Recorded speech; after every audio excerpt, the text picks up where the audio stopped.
Football is back, ladies and gentlemen, which now means it's time to get your team's football shirt. But I'm not trying to pay £120 for a football shirt. I'm just saying. But I have found the solution for myself and for you, the lovely audience of the Don Husam channel, with your own coupon promo code. And this is the solution, ladies and gentlemen. All you've got to do is just go to okjersey.com. As you guys can see, all the options are there. Of course, I'm a Liverpool fan, you guys already know. And then this is the shirt. Look how amazing it looks. I'm just going to go pick my size. And then after that, I'm going to choose the Premier League patch. And listen, I'm too old to be putting any player names on the back, so I'm just going to get it as it is. I'm going to click add to cart, view cart. And this is the same thing that you guys do on any website. You proceed to checkout, you fill in all your information. And then after that, coupon code Husam. When you click this coupon code, you get a 8% discount. Enjoy shopping, guys.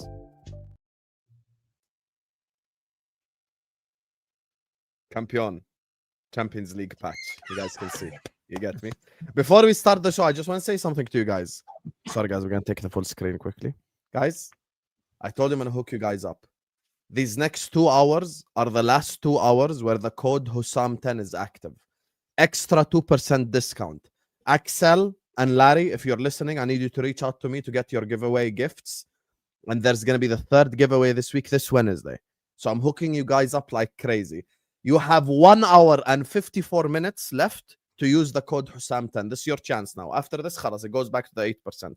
Axel, I messaged you. I'm going to hook you up with your code so you can go get your free shirt. You get me? So big up. Message me. I just messaged you as well personally. So make sure guys are liking and subscribing. And like I said, this is it. From tomorrow onwards, it goes back to 8%. I hooked you guys up with an extra day. This is your chance. Use the code Husam10 and you get a 10% discount for this next hour and 53 minutes. And this isn't just Liverpool shirts. This applies to all club shirts, everything. You get me? I got it with the Champions League patch, this one. So, yeah, make sure, guys. Does it come with World Champions badges for the Chelsea kits? You know, I actually didn't know. I didn't check. There's no World Champions patch actually right now. Let me check here. Chelsea. Not official yet. Choose patch. Actually, it does. I swear. Lovely. I'll go get myself one then. Let me show you. I swear to God. Why would you do this? You just. I've already got 3 of the home kits. I'll get another one. Watch this. Here you go, Lewis. See, Chelsea fans, you're it's all actually sorted, there. man. World champions. There you go. See, Chelsea fans. See, I've hooked you up. There you go. That's your badge right there. You can go get that badge as well. So this is it. Khalas. Hour and 53 minutes. After this, it's 8% now. So you get take advantage. And any delivery more than 50 euros, you get free delivery. That's an extra hookup for you guys. Anyway, speaking of hookups, big up to all of you. Like the video, subscribe to the channel. Axel, I messaged you on Snap, so I need you to get back to me so I can give you your code and tell you exactly what you need to do. Which club should we start with? Shall we start with Chelsea for a change? Or actually, let's start with Liverpool. You want to know something? Let's just start with Liverpool so we can get it out of the way. Because khalas, I'm getting abused every week, so at this point, it makes no difference. Also, quick bomba for the chat. You guys know how I say I'm too old to get the names on the back. I showed you every single shirt what's on the back except this one. If we get to 400 likes, I'll show you who I have on the back of the shirt. There's one unrevealed still. So I'm Defo Salah. If it's 400 likes. No, I got my dad a Salah shirt. If it's Isak, I'll just lose my mind for you. Isak is the green one. Okay, so then Ferretz. You cannot guess. 400 likes and I'll reveal. There's no point in guessing if I'm all right, asking. All right, chat. Let's get to 400 likes. Let's do it. 400. Run up the likes, people. It's gonna be a great show. Run up the likes. Run up the likes. Diego Jota. It's Jota. I know it's Jota. I'm not gonna say anything. Is it Robertson? I'm gonna show you after. Did you get a Sanchez shirt? Anyway, nah, it's not the goalkeeper kits, man. That don't work. There you are. Anyway, Liverpool guys. Who here want to start with Liverpool? I feel like the chat know my opinion already. So how about one of you start? Why would we ask the chat? How about we do that? How about we be men of the people and ask the people what they want and see where they want to start with? How about exactly that? Let's do that. People, I got nothing for the Liverpool game anyway. I just left football after the Chelsea match. I didn't watch the United game. I didn't. The Liverpool game was on, but I backed like 8 Jaeger bombs by then. I wasn't focusing on that shit. Was it like that? Was it? Yeah, bro. And it was my first. I hadn't had alcohol in like 2 weeks. That shit hit mad. Yeah, thanks, Sunderland, kids. Shout out Sunderland, man. Big up Sunderland. Granit Xhaka did his job, you know. I like what Big he up did. Sunderland, Wait, man. come Shout out Garnacho as well. We're just doing shout outs. We ain't Come to getting into Chelsea, the game. Sunderland. Yeah, if you want to shout him out, why don't you keep him? Nah, man, because take I him prefer him. I prefer him at Chelsea. That's why. As a Manchester United fan, Fucking Garnacho take and him Chelsea, back, I'm a bro. fan of that Garnacho. I'm a huge fan of that Garnacho. It's the same thing, though. I'm not. No, it's not. It is the same thing. Him at Chelsea. That's you know what that is. That's a Chelsea problem, which is fantastic. That is a world. Oh yeah, Chelsea. it's a different problem, but it's the same player. Oh yeah, of course. Well, who would have thought that? You know, a terrible player. I know, sure. In Manchester is a terrible player in West London in blue. That's I what tried to disrespect me for saying getting Gittins and having George was the same thing, but now here we are. Maybe I was wrong because they've actually shown me more in the last month. I got to shout out Gittins because he's of Bayesian descent. So big up Gittins, man. Shout out Gittins, man. You know what? I trust the process with you, bro. You know what I'm saying? Yeah, man. Oh, I can back Gittins, but yeah. Guys, can we come to Chelsea in a bit, please? This way about Chelsea. This is just let's just talk about Liverpool. Just reiterate. Are you trying to rush through it before Vator arrives? Yes, he is fraud, bruv. Yes. I know I didn't watch the game, so he wants to talk about Liverpool now, innit? Dayo, you talk about Liverpool. Go ahead, brother. No, Liverpool. I told you what your problem was from the beginning, but you just didn't listen. Again, it's the same problem you are going to keep having going forward. It is a very difficult situation for Slot to be able to blend your forward line. Very simple. Alexander Isak at Newcastle, everybody played for him. That's why he was the way he was at Newcastle. Florian Wirtz was the guy dictating and attacking Leverkusen. The team also played for him. He was one of their major players who the team played built in and around him, right? You know, so bringing those kind of players together, putting all of them together and then trying to make them blend is going to be hard for Slot. It's going to be hard. Because who's going to play for who? Do you think that if Salah was clear on goal and Isak had the ball, that Isak does not trust himself to still want to cut in and take a shot instead of giving it Salah with an open net? He probably would take a shot. So it's going to be a problem for Slot. Like you literally have some of the best forward line in the world, and you're trying to piece them together. This just reminds me of how Madrid was when there's just too many good players together and they just cannot fit. So I feel bad for Andy Slot because, you know, I saw your stream yesterday with Mo, and someone did a super chat about literature, and I was explaining in the chat when I was responding, but you guys were like, no, let me. The guy was right. Arne Slot was a world-class editor last year as a book editor. He had a book that Klopp left behind. He did some great edits, Gravenberg in the DM, you know, he did some great edits. And guess what? Liverpool went on to win the league fair and square. No excuses here. No, because of that team fell off. That's nonsense. That's bullshit. Liverpool won because of what Arne Slot did. This year, they've given him his own book to write. Here you go. Add 4 or 5 new players to the squad. Write your own book. He can't. Which is why when the season started, the first 5 games, I told you, I said, this is not sustainable the way you guys are winning. The way you're winning is not sustainable at all. Like winning, scoring last-minute goals, playing badly, but just finding ways to win. The performances were not improving. The team did not look like it was blended. You're benching your best players in Ekitike because you now have $125 million and £25 million player in Isak. It's like, what are we doing here? Play the guys in form. Chiesa, what does he have to do to get a start in your team? Like, that's the guy who's come off the bench multiple times to save you. In fact, in one game, it was a 16-year-old who came in to save you in that game in the last minute. You know, so that was an unsustainable way of winning. And again, it's beginning to show now. So I just think the major problem is you have many players who need people to play for them. And then I watch this Liverpool team. It's almost like the players don't even want to play for the badge anymore. I mean, fight for the first or second ball. In that game, you guys looked, you looked totally run over. Second balls, you missed every second ball in the whole 90 minutes. Right? And then when it's time to defend, you don't see your players tracking back to defend, to help defend. You're leaving guys alone because, I'm a forward, I'm good, I don't need to track back. They're going to who's going to send the ball to you? Is it Konate? And it's just that one pass, because again, all your players are not tracking back to help defend. One pass, boom. They cut right through like butter. So yeah, I feel bad for him. Slot Slot has a lot of work on his hand with the quality of players he has. He has very good quality players, very, very good quality players, and that in itself is going to cause him a lot of problems. Hold on, we suck, Lewis. We're here because we suck. Lewis. Oh man, it's like 22-23 all over again. Can I just want to say at Anfield, worst game of football in history. El Midico. I just want to comment on a point I made last week. I said there's a point about Chelsea fans, and I said never talk. Ain't even the Chelsea section. I know. I just want to. Yeah, oh, you know what? I'll leave it. I'll leave because. No, address it. You always taking unnecessary leave it for the Chelsea section. I feel like it's a spicy thing. Leave it. I'm we just can get back to saying, Liverpool, but we got to dunk on the world champs. Yeah. Because they always dunking on Spurs unnecessarily. All right, go on. Yeah, you know what? I'm just saying, don't talk about football with Chelsea fans after they win. Never logical, never rational. Do you know what I mean? Just wait. And now we can have a proper conversation about Chelsea, because when they win, everything is, blue coat. But like, I'm just saying, like, back to Liverpool. Is Slot getting sacked yet? Can I just address something quickly?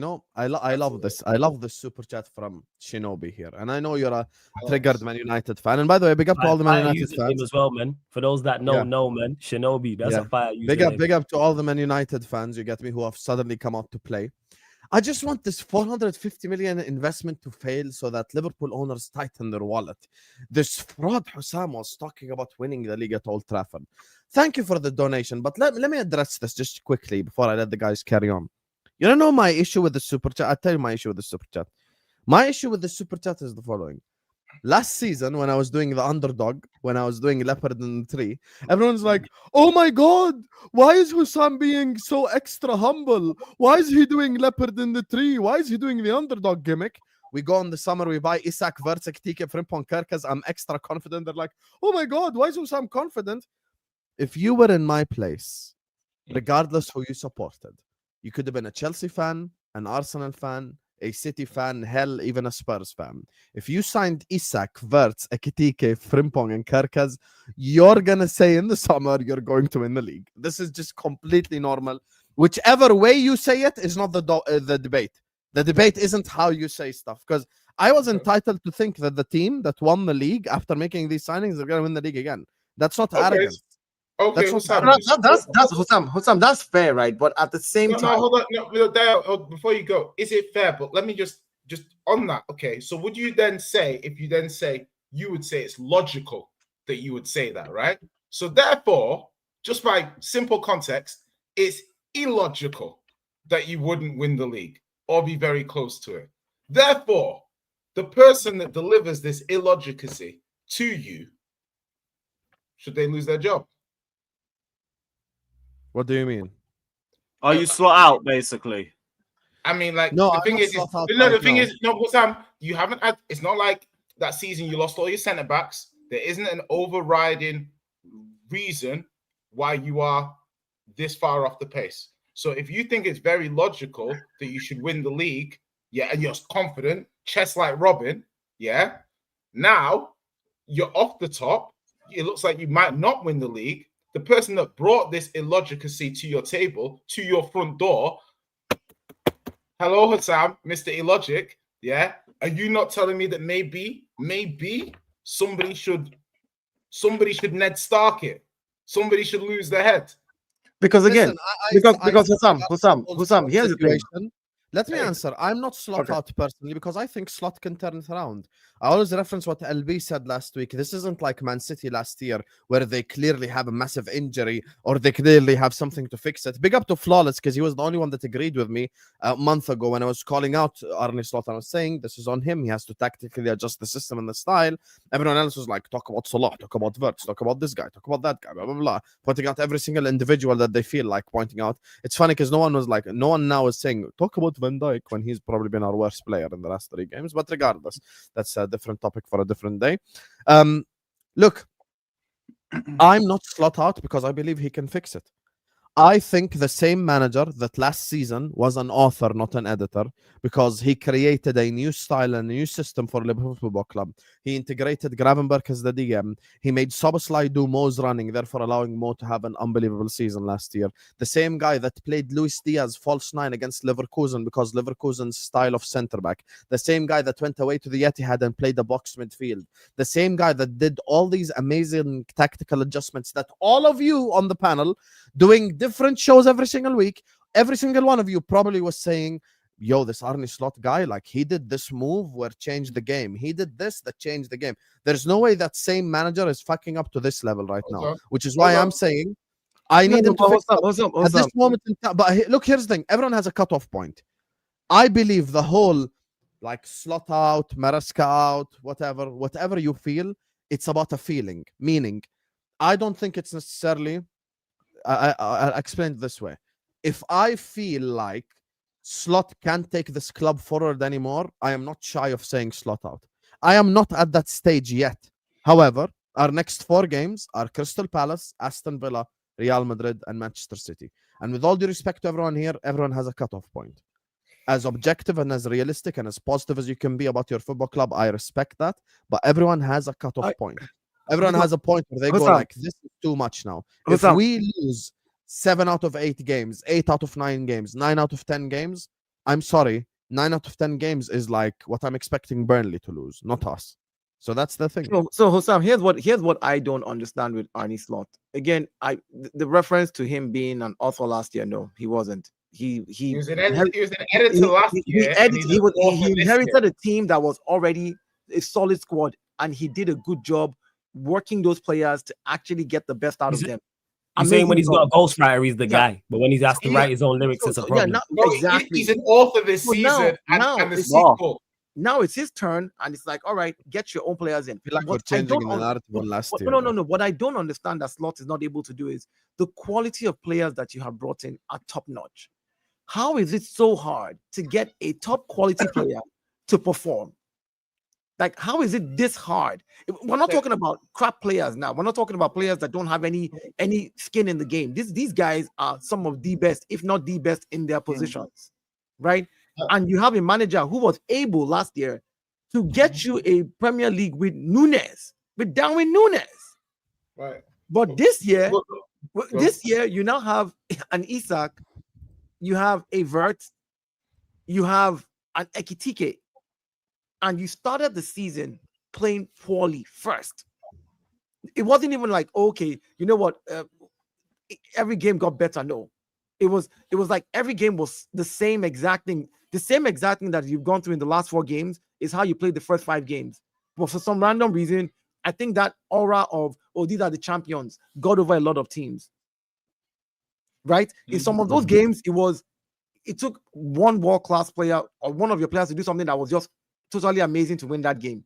So I don't understand how he's got all of this quality and he's not able to make it tick. Well, that in itself says a lot about the manager. Well, Dio, that's a good point, because the thing, what Occam's razor, what's it like? The simplest explanation is probably the explanation, right? So what would the simplest explanation be? The simplest explanation would be the system is flawed. Yeah, that's the simplest explanation, right? And the point would be that the players that they had in the squad last season masked the flaws of the system because of the style of players that they were. Yeah. But when you bought players now, yeah, so now you bring a Frimpong and you lose Trent's ball progression. Yeah. You lose Diaz's tenacity or energy. You've got different players. So for me, I think there's an argument that the system's flawed. And what you're seeing this season is more Arne Slot's true system, the true way that he wants to play. Or Jay, also maybe because, again, like everybody has said this before, Salah had an amazing season last season. Honestly, I wish one of my players could have a season like that. That's a dream that will never probably come true. I know that. Like what Salah did last season, I think overshadowed all the flaws. The last 10 games of last season, Liverpool were not looking amazing. The last 10 games of last season, they weren't looking amazing. They looked amazing in Ibiza. They looked good in Ibiza. Yeah, but Salah, the things that I Salah, think looking back now, that's a little bit that is unprofessional of us to go to Ibiza. I think that set a very bad mentality, like example to the players. Like, you know, the whole going to Ibiza thing. I don't like it. you know. So again, I think what Salah did last season did a lot of covering for all the, you know, all the what would I say, the shortcomings. Alternatively, Dio, though, if you want to do Salah prop for last year, isn't it fair to say, and I'm going to be very objective about this, genuinely, isn't it fair to say that Salah doesn't deserve to be held accountable for this year then? Oh no, he doesn't. He doesn't. Again, this is what I will say. Mohamed Salah is 34 years old. That's you're old. That age is old for football. Let's call it spade a spade. I mean, we have 16, 15, 19, 17, 18-year-olds coming in now. That's old for football. What he did last season for his age. Like, how many players can you point out at that age doing stuff like that? Very few. So you don't expect him to do the exact same thing again this season, which is why I said, I think last season there were so many flaws with Liverpool, but it was overshadowed by how great he was and how good he was last season. People just never saw the shortcomings because somehow, some way, Liverpool got over the line and won. Because Salah did something amazing in the game. You know, 30 minutes. You're exactly right, but I think we underestimate. For example, let's just see how many times, say, the ball could get from, say, Trent to Salah, like real quick, and Salah's Fair one enough. on one. Do you know what I mean? Fair So enough. it's like, how do you progress? How do you now progress the ball? Yeah, the way that they're trying to progress it, and they keep now trying to. They're trying to do. Listen, I'm just looking at this now, and I'm saying, right. Obviously, the manager can fix it, right? It's early to go early, but like, can Slot set up an effective defensive system? Yeah, like, he's never had to so far at Liverpool, but this Premier League era is like, you need to kind of know how to defend. Like, you got to be able to do the basics to a very good level. So I'm curious to see once you start conceding goals like this. It's like the barn door is open now. The horse is bolted. Do you know what I mean? Now it's just banging like a bang, bang, clang, clang. You know, there's a little wind there, a little gale there. Hold that bum. I'm just saying, are we going too early here, or are Liverpool in trouble? Your guess is as good as mine. But guess what? These next 4 games are going to be a measuring stick. Someone will go like, oh, Crystal Palace is only the Carabao Cup. It doesn't matter. No. Actually, when you're on a losing streak, it doesn't matter. When you've lost 5 games in 6, every game matters. It could be Community Shield on Wednesday and it suddenly becomes important because of our losing streak. So it doesn't matter. We have to be able to win. We have to Momentum be able to is the thing, style. And I'm glad you pointed out the defense as well, because it's well and good coming here and speaking about Vert, Salah, whatever you want to speak about. But we conceded 3 goals away to Brentford, and like, it's just the way that we concede the goal is just like every goal is fucking shitter than the other. Like, even the long throw, right? It's not like some crazy hard, very well worked long throw. It's the most basic. Like, Lewis could literally make the same exact long throw. Long throw to the defender, lay off to the back post. It's the most basic thing. Like, you don't need a coaching badge to make that throw, by the way. You legitimately don't need a coaching badge. Anyone like Flawless, Lewis, Dio, myself, maybe not Vator, and Lewis, get me, like, any single one of us could make that throw in so easily. We could just go like, hey, Coyote, can you find Ayer on the long throw? And Ayer just lay it off to the back post. It's the most basic one. It's nothing special. It's nothing. It's old school. It's like some well worked. It's old school football. Old school football. Doing the simple things correctly. Well worked. Something is that basic. The second goal, Ekitike loses the ball because he's. You get me? Ekitike is losing the ball he's running into Verts in the same space, which is something I pointed out before, and. All it takes, remember, one pass is all it takes. Once it happened again, Damsgaard, one pass and one-on-one. Shot there with a goal. And the third one, Van Dijk concedes a penalty. And you want to know my problem? Watch this. We talk about, Arsenal are very solid defensively. Arsenal have conceded 3 goals in 9 games. Forget how much goals conceded. Liverpool, in the last 3 games, have conceded 18 big chances. What the fuck are we doing? Yeah, that's What the nice. fuck are we like? Actually, what the fuck are we doing from a defensive perspective? This proves to me that it's systematic. It's a systematic failure. We bought Kerkez, who's like, you watch him for Hungary, and he's doing like this Roberto Carlos shit up and down the pitch. We bought Kerkez and we're playing him left center back. Our formation is 3-1-6 basically. There is no one. Forget even one. We're lucky if there is one in midfield to begin with. The whole midfield is vacated. All the forwards are running into each other. I'm asking my fullback who's good at overlapping to underlap. Nothing what we're doing right now makes sense. We're playing total football from the 70s, but guess what? There's a reason why Cruyff, Van Basten, and these guys never won a World Cup or anything significant, because it sucks.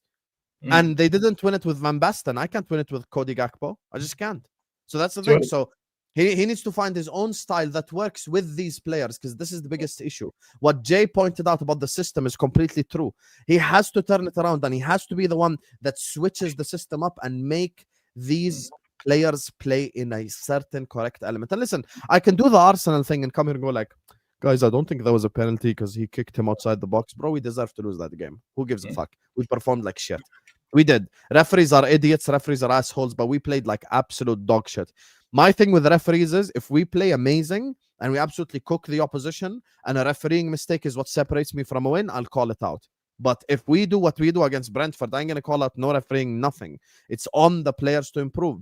And look, comments like this make me laugh. And I'll tell you why. And this is what I'll end on. And then khalas, I'll let you guys go on Liverpool and then we'll move on to a different section. Comments like this make me laugh. You want to know why? I'll give you an objectively using results, not my feeling. Salah dropped against Galatasaray, we lose. Wirtz dropped against Chelsea, we lose. Isak not available for Brentford, we lose. McAllister doesn't start, we lose. Gravenberg doesn't start, we lose. So if I'm still pointing at one single individual and genuinely believe that one single individual being dropped is going to make the difference, I'm sorry to anyone who thinks this, but you just don't know football. Genuinely.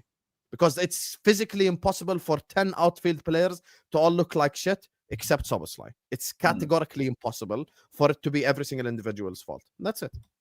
Well, we'll go on. Well, I was just gonna say, like, obviously, like, you seem very contrite now. It's nice. You weren't as contrite at the beginning of the season.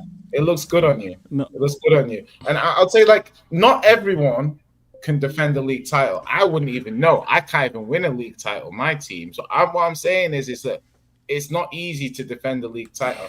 I think looking back, there was a little bit of arrogance in the squad building. A little bit. A lot of arrogance. There was a lot of Ignorance. Immaturity.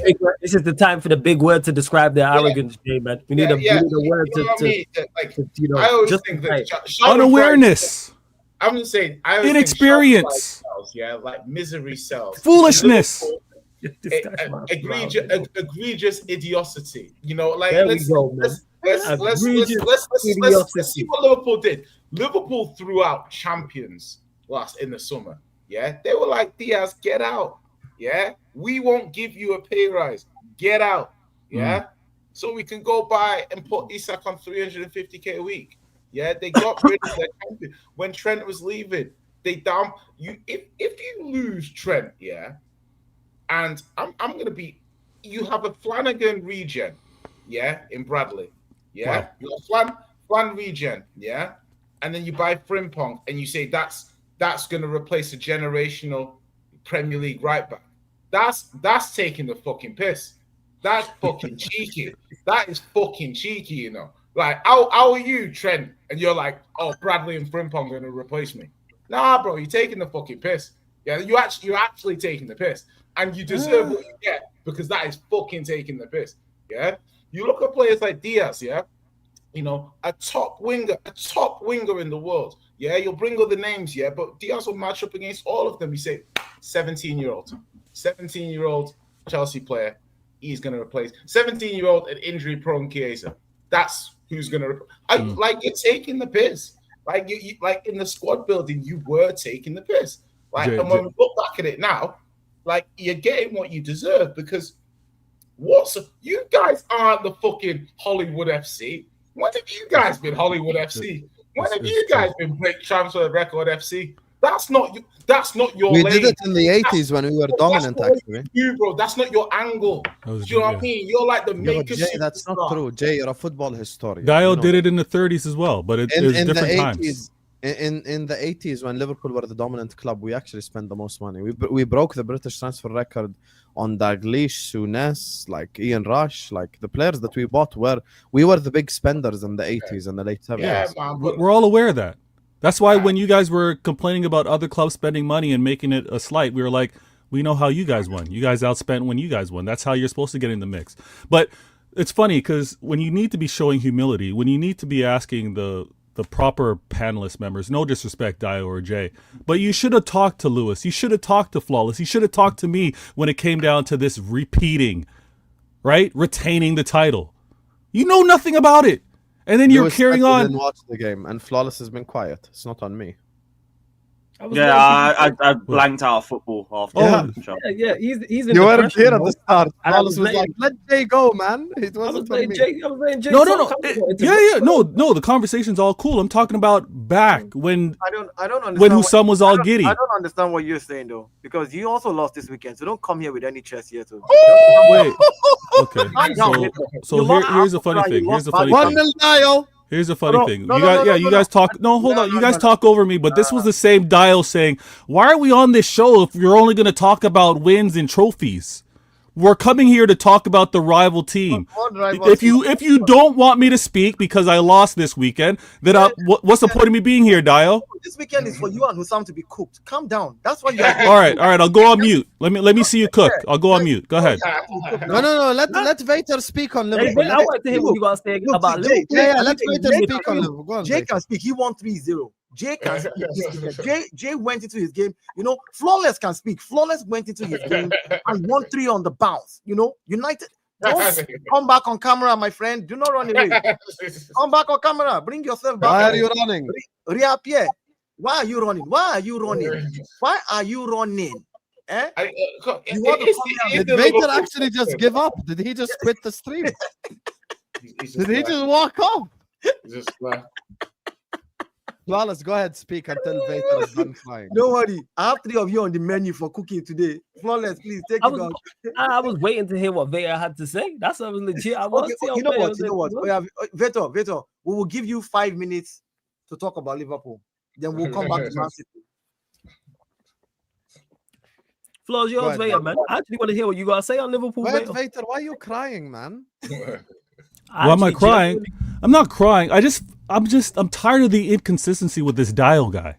Like whenever Husam wants to bring up a point, Dial, stay on mute. Can I have 30 seconds of speaking? Can I have 30 seconds at least? Not dial, not dial. Can I get 30 seconds? Pronounce it properly, dial, not dial. Oh, maybe it's my microphone. Dial. I'm tired of this Dial guy. D-A-Y-O. I'm tired of him. Because whenever Husam has something to say, you know what, Husam, you're right. Husam, you're right. This is the time for Liverpool to be cooked. And he's like, no, you're right. He mentioned Salah, and he's like, you know what? Should Salah kind of get a break this season? And Dial was like, yeah, Salah should get a break. No, he shouldn't. He just signed a contract. He's the best played player on the club. He shouldn't be performing like this. But Dial wouldn't be like, yeah, you know what? We shouldn't be expecting this of a 30-some-year player. What? He's been performing at a level consistently, was rewarded with a contract, and should be playing to that level. And when a comment comes up, I don't know if it's a super chat or not, and says Salah should be dropped, the reason is we need to see a change in this performance. Not that he should be dropped and never played again, but we need to see him switch up. And when Husam wanted to bring up all the different points, oh, this player got dropped, we lost. This player got dropped, we lost. Well, it's not a point of whether you won or lost. It's about the change in performance of said player. All right? Now, every time it's my chance to speak, D-A-Y-O has to come off mute. I'm glad he's off camera right now. I hope he's muted. Now, Liverpool should be cooked for many reasons. Many reasons. And listen, Husam, I love how you got all your kits. You're changing out. You got different looks every show. Shout out to OK Jersey. Use the discount. Use the promo code. Get that for Husam. An hour now, and 20 minutes left until it expires, and then we go back to 8%. So use it. There you go. You see how I do this? I got to keep flowing. Now, the whole point with regards to Liverpool need to be cooked because you guys look terrible after spending so much. You guys look terrible after all the talk you had. You guys looked terrible and said, you know what? The man that was, can I revisit this, Husam? You said you didn't, I know you said you were emotional. I didn't, I was emotional when I said slot out. But some of the things you brought up when you were slot out was, why are we all hyping up this manager that's good at getting results with a low budget, right? Remember that talking point, Husam? Why are we hyping up a manager that got so much credit for not spending? Well, it looks like that writer's analogy that you gave at the beginning. What was the name? George R. Martin? Who did Game of Thrones? We saw how nice Game of Thrones was when the actual writer had all the books out. When they caught up to the books and you had someone else that have to write it, it went to crap. Oh, shit. Oh, shit. Oh, yeah, let's do it. You see what I'm saying, Jay? Oh, my God, this guy is spitting right now. Oh, my days. Now, this is what we're seeing. Oh, shit. This is what we're seeing. It's just season 7, bro. Yo, I'm not brought on this show by accident. Husam knows what he's doing. Now, Arnie Slot did what he had to do last season with the book that was left for him. Now he's writing other pages, other chapters, and he's struggling, and he has no reason to when you just broke the transfer record so many times, when you just extended these contracts to Van Dijk, who isn't playing to his level, to Salah, who isn't playing to his level. So, Arnie, I'm surprised Husam isn't slot out. I truly am. He's actually giving this manager the benefit of the doubt when FSG cannot be blamed. FSG cannot be blamed. The man who sent the plane overhead with a banner, he can't do that because they did everything this summer. It's on Arnie, not really the players. Come on. Now the players need to fix up, but the majority is probably 60-40. You want to go 60-40? Maybe Husam wants to do more than that. But these players need to fix up. So when we have these conversations, I don't want to be shut down by DAYO or you guys being like, it's not time to talk about these players. We need to talk about these players. We need to talk about the manager. The manager looks like he's been found out. He's complaining in the press conference about how teams are playing against him. This is a man stressed. I'm waiting for him to start scratching up his face. So this next game, we'll see how it plays out. But Husam, I am very surprised that you are so comfortable and patient, and you are not manager out. I am. And Vator makes a valid point when he talks about the players not playing well and the manager not getting enough criticism. And because it's Arne Slot, I don't know if it's because he's new, if it's because he's only been here a year, because he won the Premier League last year. But the lack of criticism to him is crazy. If half of Liverpool's players was playing well, or even half, let's say like 80%. So if Van Dijk and Konate and Frimpong were playing well, but Kirkes was playing poor. And Gravenberch and McAllister were at it, but Wirtz was poor. And Isak and Ekitike and Salah were on it, but Gakpo and Chiesa were poor. I'd hear it, because then you can point to it and go, there's multiple players performing well. The system is clearly systeming. When an entire team, United fan, take it from someone who's lived this, I know this. When an entire team is performing poorly, individual players, you look towards the manager. The fact that Jay can have a valid reason and say, hey, they miss Diaz. There's no way anywhere that you should look at that Liverpool team on paper. Diaz is not there, and someone can say they miss Luis Diaz. I'm sorry. Trent, I hear it. Quality player. Trent, arguably the best right back we've ever seen in the Premier League. No, you're going to miss that like that quality. It's very tough to go and get that. That's why I said arguably Vator. He's in the conversation. No, I hear you. Attacking right back. Yeah, he's definitely in the conversation. That's me saying that he's in the conversation. The overall point that I'm making is you can't have the team they have, break the record twice, add Isak and Wirtz, and people start talking about balance and players not being able to press and all this time. This falls at slot. Should the players be doing better? Yes. Because they've been horrific. Their application at times has been horrific. And it's not a talent issue because Liverpool have talented players. It's heart. It's effort. That's what it is. Just closing down, running around, things of that nature. Because even against Brentford, as poor as they was and they got outplayed, Szoboszlai played well in the game. You know why? Because Szoboszlai will do that.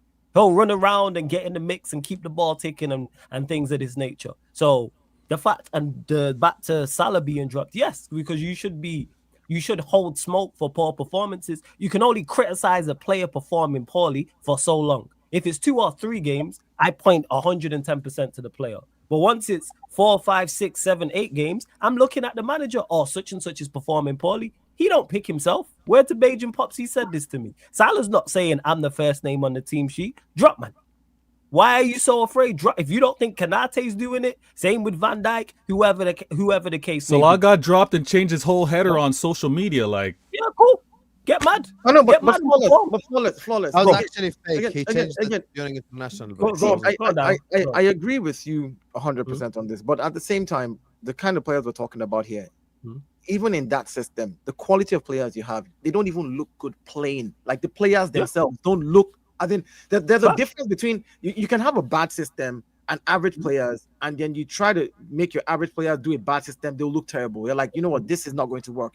But when you have top-notch players, even in a bad system, I'll give you I can guarantee you that Erling Haaland will score a goal in a bad team. Yes. Regardless, it's Erling Haaland. Like, you understand, like he could be put in any system and he will find a way to at least do something. Even if you don't put in the back of the net. Salah missing sitters in front of the net. You know, Gakpo.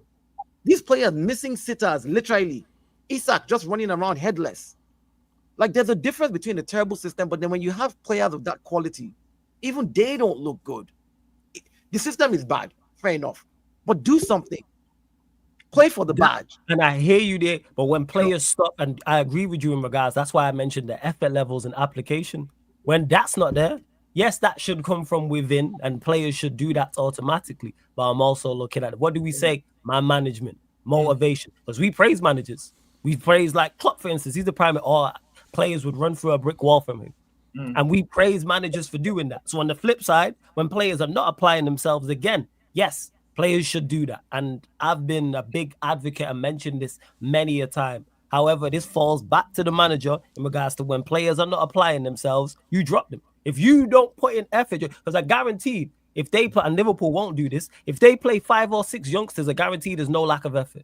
If Rio's out there and whatever youngsters they have, there's zero lack of effort when you play because there's a point to prove. Them man, I think it's a mix. One, I think they're comfortable, some of them.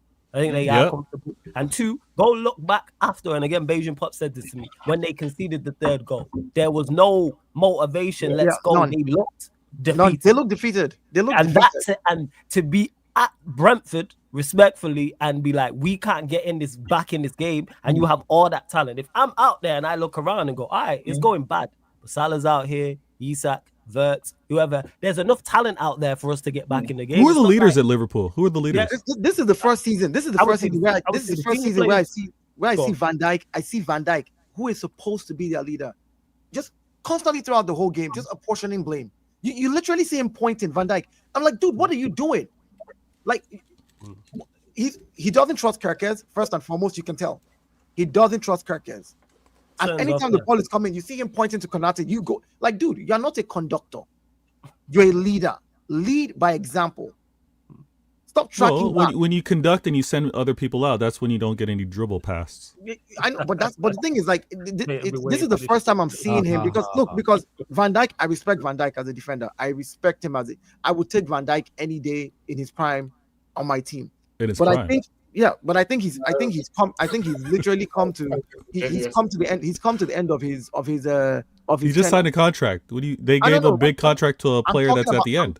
I'm talking about his skill sets. I don't care about his contract. They can do whatever the heck they want. They're Liverpool. That's their money. It doesn't concern me. I'm just talking about what he does on the pitch. I didn't ask whether it concerned you or not. I'm just saying they invested heavily in a player that you believe is at the end. I believe he's at the end. I believe he's at the end. I believe he's at the end when throughout his entire career. I never saw him pointing. I love it. Yeah, I never saw him pointing throughout his entire career. So me seeing that now, it's like, maybe you're tired. Maybe you're tired. You've won something with the club now. You're done, and you probably just are not playing for the badge anymore. Because I don't think it's a question of being dumb. I think him being done. I think they're now that era of invincibility has gone. You now have to do more. It's easy to look, and Van Dijk's top quality. Don't get misunderstood, but it's easy to look great and feel great playing on a football pitch when you're winning week in, week out, and everybody's doing their job and everyone's playing well. Now where you find out about these players is when we're not playing well. Everything that could have gone wrong for Liverpool, probably outside of Ekatike's form, has gone wrong. Frimpong's been injured in and out of the side. Kirkers ain't been at it, even though the manager wants to invert. Kanate's not being playing well. You got the whole Real Madrid contract. Gravenberch has been injured. McAllister has been awful. He has been terrible. Wirtz is double or whatever. Isak hasn't been at it either. Salah's well off the boil as well. When Salah's not scoring goals, that's when you know you have a problem. Because even when Liverpool have been bad when he's been there, he's still scored goals and still got assists. When Salah's goals and assists have dried up like that, you go, oh. Because that was the big thing people would say about him. Oh, stat padder. Even when he's done nothing but he'll get a brace. He'll have 4 goals in the last 3 games, etc. So that's where it stems from. And again, all of these things I'm mentioning, yes, players have to be held accountable. I am looking at Slot. There is too much talent over there. And there is a lot of pressure. And heavy is the head that wears the crown, not only because they won the league and you're the team now everyone wants to beat. You spent all this money. So now there is heavy expectation because it's not just the Premier League. Money on quality. You We're spent looking at Slot. Quality, they didn't spend it back. You didn't spend it back. Spent the money back. Yeah. And that's the thing. All these players that even probably you guys are doing props for this summer now suddenly look like shit, which is why it's not just one guy. Inverting Kirkes, for example. What are you doing? As bad as Kirkes has been, but inverting Kirkes. But flawless. I hear you, but flawless. We have to look at all of it. We have to look at everything. Yes. They are under the spotlight for a reason, right? It's funny because I'm gonna keep the same energy. I was winning titles and they still had heat and energy for Grealish. And Grealish wasn't even the main guy. No, he wasn't even the main guy. I had people talking about pop, pass back, and all this kind of stuff. Grealish in your life. Don't lie. Wait, what? Do not lie. You protect every single City player. Stop it. Don't My point is, I had to protect Grealish because people were going after Grealish, and him even when he played like shit. Thank you for improving my point. My point is, we were still winning, and protection needed to happen. So there's no way that I'm not going to keep the same energy for a Wirtz, for an Isak, for a McAllister, for a Van Dijk, for a Salah. That's my whole thing. I'm not going to let you guys be like, oh, we've had this conversation again, because you guys were going after Grealish, and Grealish was probably 5th on the totem pole. So you're going to catch the energy for these players that are top 3, top 4. Yes, they're going to get this energy. That's my point.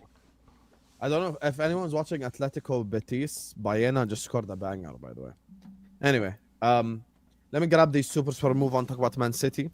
Big up to Shinobi. He says, you literally said you prayed for Fergie's long life so that he can watch Liverpool win 21 at Old Trafford. I'm here from that for your suffering. Hold that, you fraud. Yeah, that's fine. No problem. I accept it. I should be getting bantered. This is the reality of the sport of football. This is the reality of sport of football. You get me? It is what it is. Arnie Slot being on vacation in Dubai just made me make up my mind. Slot out. You can't go on vacation while your house is on fire. Shaking my head. I think this is an old picture. He's definitely Husam, real quick. Please don't put me at the bottom with the losers. I can't be sitting beside Chelsea and City. It's because I'm reading the super chats. Yeah, you're right. European heritage. You're correct. You want me to do this? Yeah, get him out of here. Exactly. European champions as well. Get him out of here. Vator, relax. I'm just talking about this weekend. The people that won this weekend, just put us. Actually, I have a surprise for you guys. Not only are we sponsored by OK Jersey, we're also sponsored by Gatorade. We have a special edition cup. Go get your own gaslit glacier, you get me, from Gatorade. Special edition for all the gaslighters out there that need some gaslighting for before your workout. Go get yourself a gaslighting cup. You get me, so. AI is a dangerous thing. Make sure you guys are liking. Make sure you guys are subscribing. Here you go, Dai. You can stop crying now. Here you go. Make sure you guys are liking. Make sure you guys are subscribing. Big up to everyone locked in. 626 people in the building. Like I said, when we get to 400 likes, I'm going to reveal who's on the back of my shirt. And don't forget that this OK Jersey code expires in an hour and 5 minutes. This is it. After this, it goes back to 8% discount. So it expires in an hour and 5 minutes. This is your last hour to go and get whichever football jersey you want. There are training kits, national teams, and everything. So let's talk about Man City next. Hi, Vator. Hey. You lost away at Aston Villa. Talk to the people, my brother, Mr. Standards. Go ahead. Hey, the standards are the standards. When you've had accomplishments like what my club's done, you got to have standards. Now, unfortunately, this Aston Villa loss, it's not a rarity. I'm sorry, guys. It's like me losing a J. It seems to happen every year. It seems to happen every season. I can't explain it. Unai Emery, Aston Villa, for whatever reason, can't go there and get a win. can't. Or when we play them, it's drama. It's dramatics. Husam knows the Gerrard year when we had to make the comeback, even last season. Like we've had to deal with them. Now, I'm really disappointed with how we played. I'm gonna be honest with you, because I thought despite the creative 11 that I think Pep put out there, we could have gotten a result. The importance of trying to keep this momentum, trying to stay within grabbing distance of this title race with Liverpool and Arsenal. I thought, listen, let me see what you're doing, Pep. And I'm one of the Commerce City fans. I often think with that Liverpool Pep, and Arsenal, we lost the day before you. What do you mean with Liverpool and Arsenal? I still want to stay within. I don't want to let you deflect. Carry on. Okay, I wasn't trying to deflect. I just said I want to stay close within. If I can have a points gap between you, I'll take that as well. But it's going to be between our three clubs. But my manager, of all the managers, right? We're all blessed to have the managers at our club. Dio's conflicted because he doesn't think his manager can do it, but he expects him to do it this season. I see Pep often. I know. I live rent play with an 11. Carry on. Did I say Dial or Dial? I think I said Dial on that one. No, I said I Arsenal lives rent free in your head, but carry on. I'm taking notes. I'm writing down what you're saying so that I can continue. No, it wasn't about Arsenal. It was about your manager. When it comes down to, he's taking notes, Vator. Just carry on. He's respecting you. He ain't interrupting you. Like Yeah, so, you're poking the bear and going. I'm like, not. like I'm clarifying. I'm clarifying. He's taking notes. Go He ahead, is taking Professor notes. Vator. Go ahead. He is taking notes. He mentioned Arsenal are rent free in my head. I corrected him because he is taking notes. I was mentioning his manager. Now, what I have to expect from my manager, Pep, who I believe is brilliant, is that he's going to have a rotation because he's going to want to trust each and every player throughout this season. And yes, he didn't play our strongest. He didn't play the players that many City fans would say, these are the guys in form, start them. Because I think he wants to see who he can trust. He wants to see who can follow the instructions. He wants to see who can be relied on later in the season. We got it wrong. He got it wrong. He also made changes to try to get it right, and we didn't see a change. I credit Unai Emery. I credit Aston Villa for how they played at home. We had, I think, 12 shots, maybe only 4 of them on target, and that first half was pathetic. That first half, we didn't create enough. We didn't do enough. We didn't feed the beast in Erling Haaland. Dial, you stop taking notes. We didn't feed the beast in Erling Haaland. We should have been servicing him like mad paws. We should have been getting every type of chance for him to get on the other end of it and create an opportunity. We got one, and I was surprised on how poorly he took that. He kicked it right into Martinez. But we take this loss. And we unfortunately got to move with it. We got to move on and let it go. Can't harp, can't cry, can't be like the season's over. It's 9 games in. 9 games in, and I lost the game. If I have City fans carrying on like Liverpool fans, I probably have to do a 24-hour stream and remind them, guys, it's 9 weeks. We're only 9 weeks into the season. We're not giving up on this. We're not bailing out on this season. So I was disappointed. I think Haaland will be okay. It was great to see Nico Gonzalez play because he did suffer an injury earlier, and that's why he didn't start, but Pep trusts him to get in the game. I need to see everyone fix up. The experiment of Savinho and Oscar Bob, I don't think we see again. Pep doesn't make the mistake with both of them playing. I think he'll either have Savinho or Oscar Bob, not the two. Doku actually looked good when he got out there. I think he should have had closer to a full 90 than to get subbed on.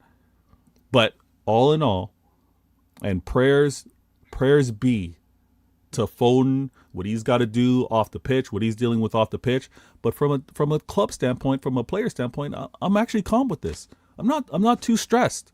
Aston Villa always give us problems like this. It's a long season. Talking about the thing that Hamza shared? Well, what did Hamza share? Some people in the comments were saying it's not a true story. It's like some fake Facebook post. So we got to be careful sharing stuff like this. No. Foden's dealing. Well, I don't know what Hamza shared, but Foden is dealing with, I believe, a child that was sick. I don't know if it's continued on, but he has dealt with that, and that was a reason for his inconsistency. But I was actually calm with how he played. I was calm with how he played in this game. I think we need to get him back into that flow, him more consistent in the middle of the pitch. The combination of him and Shirky, I don't really know how that's going to quite work because, again, these teams aren't rent-free, but I'm talking with regards to this title race. We can't have many players not track back or not be defensively sound. We see the example of what Arsenal is, right?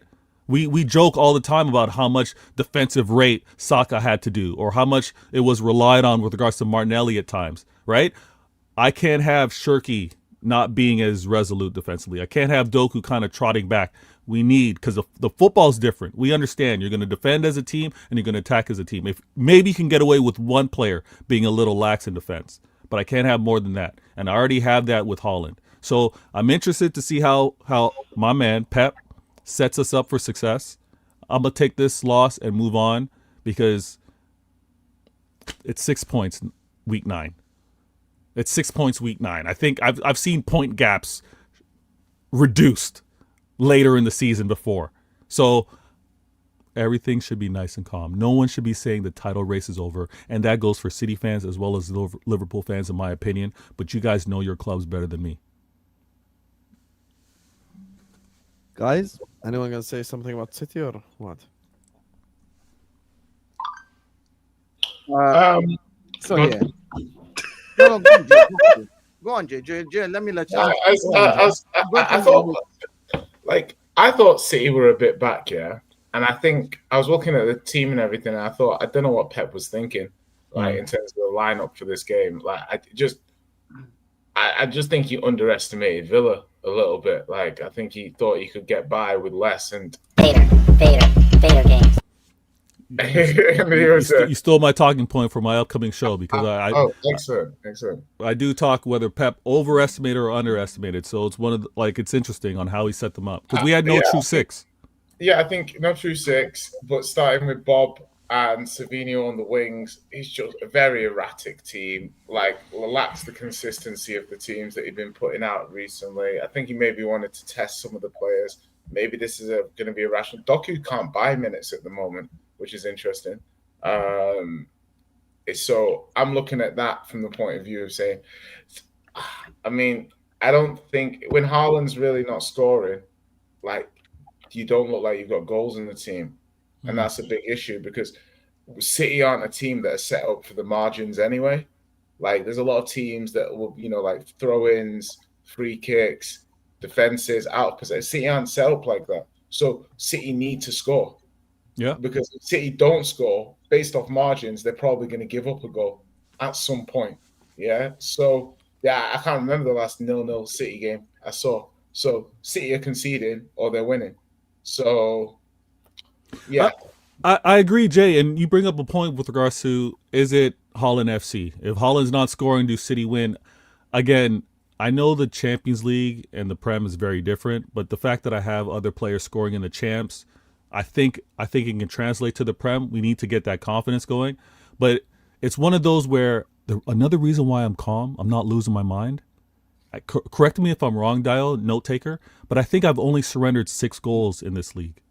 I don't think I'm really leaking goals the way everyone wanted to talk about my defense being so poor. It's one of those where 7 goals. Yeah. So it's one of those where it's, you know what? If I can just slightly improve with regards to the attack, because again, defensively, I think we're doing our thing. We're way better than last season, right? So we just need to fix up, get 1 or 2 partners that can get in there and score some goals side by side with Haaland, and I think it's calm. I think it's calm setting. So I'm not too stressed out right now. I do want to see us perform better, but Aston Villa has been, yes, the terrible word, has been one of those bogey teams for some. Yeah, they have been a bogey team, which then makes no sense as to why you would rotate at a place where you don't do well. Pep's taking the piss with that lineup. So I understand why it was. Yeah, exactly, and it's costing you points. The people acting because it's Pep that there isn't shit to fight for. You lot are fighting for a league title. Those 3 points could potentially cost you a league title. Why would you rotate? Villa's tough to go anyway, Aston Villa, with the players they have. Right. You're going away to Aston Villa, a Villa side in good form. They've won 3 out of their last 4 at that point, and you go there and rotate. This ain't Wolves at home. This is not West Ham away. Why would you pick that game to rotate players? Please make that make sense. So I understand why City fans were. I mean, again, because it's Pep, we give him grace. Because if Arteta did that, if Arsenal were going away to a team that they had struggled against for the last 3 years, and Arteta made those Arteta rotated and played a team and didn't play his strongest side and they lost the game, what would we be saying about Arsenal We now? took him. Yeah, So you'd be why saying is right Pep now. getting away with doing this absolute And, foolishness? and again, this You have to ask Vator. this Man City team. I'll answer what Dylan wants to is say. heavily is actually heavily dependent on Haaland. Haaland right now, at this point in time, is a machine. Respect to Haaland, he's a machine that will find a way to score. But if you can stop that machine, He missed a 1-on-1. yeah, that's what I'm saying. That's what I'm like. I mean, he Hey, won't miss a flawless lot. according to No, listen, Vator's listen, logic. listen, Stop no, Haaland, but right? he won't miss. No, he won't miss a lot because last season Missed a 1-on-1. you have to realize, Husam, you have to realize that players who score high volume goals miss a lot of chances too, because they take a lot of shots. Tell him, Dio. So he won't miss. I'm not going to criticize him on that. My point is, you scored 17 goals. You scored what? I don't wanna interrupt. 17 goals. You've scored 17 goals in the Premier League. Haaland has scored 11 of your 17. Do you know who the second person who has scored more goals for you? I don't remember his name. He scored 2 own goals. And every That's other player Steve. of yours, That's yeah, Steve every other- Burnley. every other players of yours, Matthias Nunes, Phil Foden, Ryan Cherky, and Tijani Reinders have all scored 1 goal each. Mhm. That is a problem. Why? That in itself, because in games where Haaland does not score, you don't have other people stepping up to the plate. I disagree. And again, you need to score goals. Holland's like our set pieces. Listen, again, the I difference don't is know. hold on. No, you understand. You understand when I say that. Vator, let me finish this. Let me say this to you, Vator. Set piece or no set piece, we have 11 different scorers for Arsenal this season. 11 different people have scored. But are they through set pieces? No, you're missing my point. You're missing my point. My point is Holland is like your set pieces. Hold on. Listen to what I'm saying. I'm talking about the scorers. I don't care about the set pieces. I'm saying for us, we find different ways, regardless of what it is. You can say set piece. There's different people that can score in Arsenal. For you, you have a problem because if Haaland is not scoring, if Haaland is marked out and nobody else steps up to score, you're in trouble. We still have a good enough defense to not get. That is shot fair on goal. criticism because it is very all I'm heavily saying- reliant on all I'm Haaland. saying is that we even have whether it's The a set piece or 17 not, goals, he scored we 11 have- of them and he assisted 1 as well. and so assisted it's, one. uh, So we have 12 a GA. defense- out of 17 How are you, goals. Husam? How are you saying this? We have I'm- enough. I'm- We have enough defensively, right, to be able. Salah was brilliant last season. Was it a That's problem? the person that you're saying should be But that's- dropped, right? that's Drop the Haaland. He problem missed too. 1-on-1. See, What kind of nonsense is this? Vator. Vator don't like it when you use your logic against That's his not my against him. logic, though. You're Wallace really knows mad. what I'm talking about. You use Vator's logic against him. All of a sudden, he's talking about it's nonsense. Hey, my name's Bennett and I ain't in it. That's not that's not my logic. My logic isn't that. Vator, you Yeah, can't yeah, use you can't use yeah. set pieces as an example. Of I'll course tell I you can. why. No, Of let me course tell I you can. why. I'm going to explain to you why you can't use I didn't it. ask you to. No, you don't.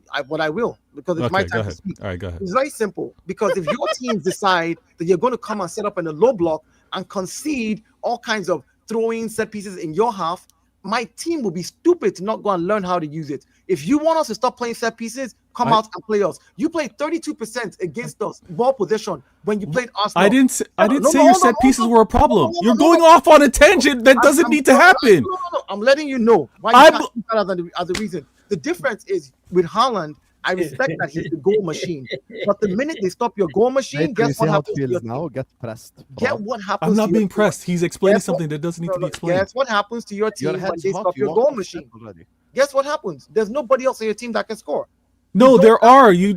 Hold on, Dial, hold on, You please. don't. Pl- Phil Dial, Foden has please. scored pl- 1 goal can in I- 9 games in the season. I let you go. Ryan- Can I Ryan go Cherky- now, please? I'm finished. Let me finish. Ryan Cherky has scored 1 goal in 9 games. Tijani Reinders has scored 1 goal in 9 games. Matthias Nunes has scored. You don't 1 know goal my in team. My players have been injured, so don't do this. Cherky hasn't been around for 9 games. Let me speak for a second, But he please. has only scored 1 in 9. You've played 9 games at City. Yes or no? As a team, yes, but he hasn't been available Yeah, for how many- 9. I didn't say. I'm not talking about availability. How many has he scored in all the night? Whether he's But that available- doesn't make no.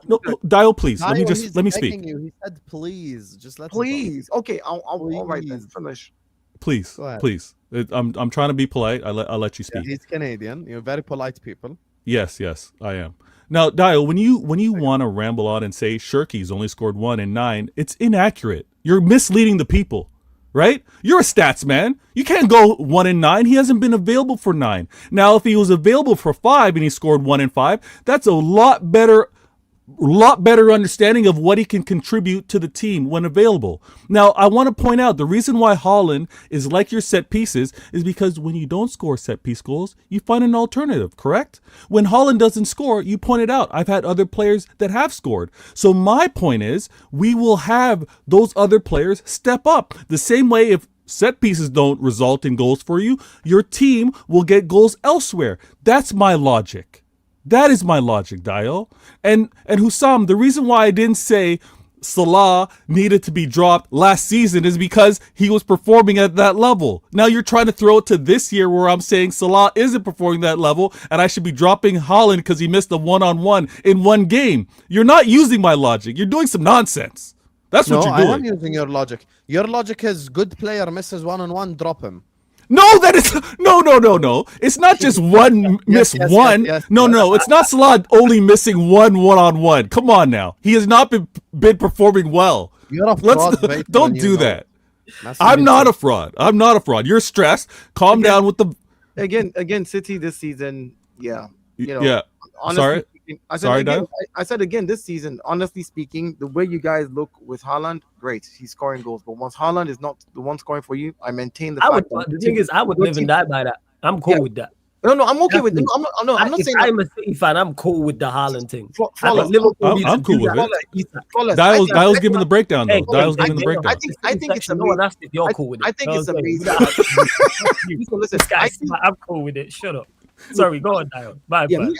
I'm okay with your team depending on one person to score. My point is, I'm not trying to. You're okay with it. OKJersey.com. Go and get your jersey. 10% off. Only got a couple more hours. On the lineup, man, Vator. I'm not trying to. I'm not taking the piss. Actually, yeah, sorry, exactly. I'm not even trying to diss Haaland or anything. I'm not trying to diss City. Oh, you can't diss him. He's undisciplined. No, I'm just saying that if your dependence is on one person, if he doesn't perform or put the ball in the back of the net, you're going to struggle, and we've seen it. And that's where the problem. And that's why I think that again, what City needs to do is get more people involved on the ball. Like right now, you guys are playing. Right now, you guys are playing. You guys are playing for Haaland. That's who y'all playing for. You're playing to feed him the ball. Yeah. And once you get the goal in, it's like, all right, cool. Let's set back and defend. And you've been defending well. Yeah, we have been. You've been defending very well. Thank you. You find another way you score again. But again, in games like this, where Haaland, because he's not going to score in every single game. When I know. That happens, he had 11 games of scoring consecutively, and he just. I know, but I'm saying he's not going to score in every single game. So my point is, when that happens, it becomes a struggle for City, and I think that's a problem. I think that and I think that might be leading into the starting 11 that you guys are kind of criticizing, and maybe why I had questions as well. Maybe Pep is looking for the other players that could contribute goal scoring wise, and maybe that's why he's flirting around with the rotation. He shouldn't be rotating against Villa though. Villa has been your banana skin for the last 2 seasons. Okay, no, but the point is, the point is my manager. Sorry, if you rotated at home to Liverpool, I get it. No, I get that, but the reason why, again, I know my club more than you guys, and the same way I defer when you guys speak is Pep has been doing this. That's why I started this, and I kicked it off by saying, for whatever reason, Jay, I always catch losses versus Jay, and my manager will have odd rotations versus a team that consistently gets results against us. He's done the same thing versus Unai Emery. Versus Unai Emery, he played 5 center backs in a game. Pep is a fraud. I know. No, I'm not doing that. Dial, relax. Don't speak over me. I'll let you speak uninterrupted. Let me just do this because you can have your time later.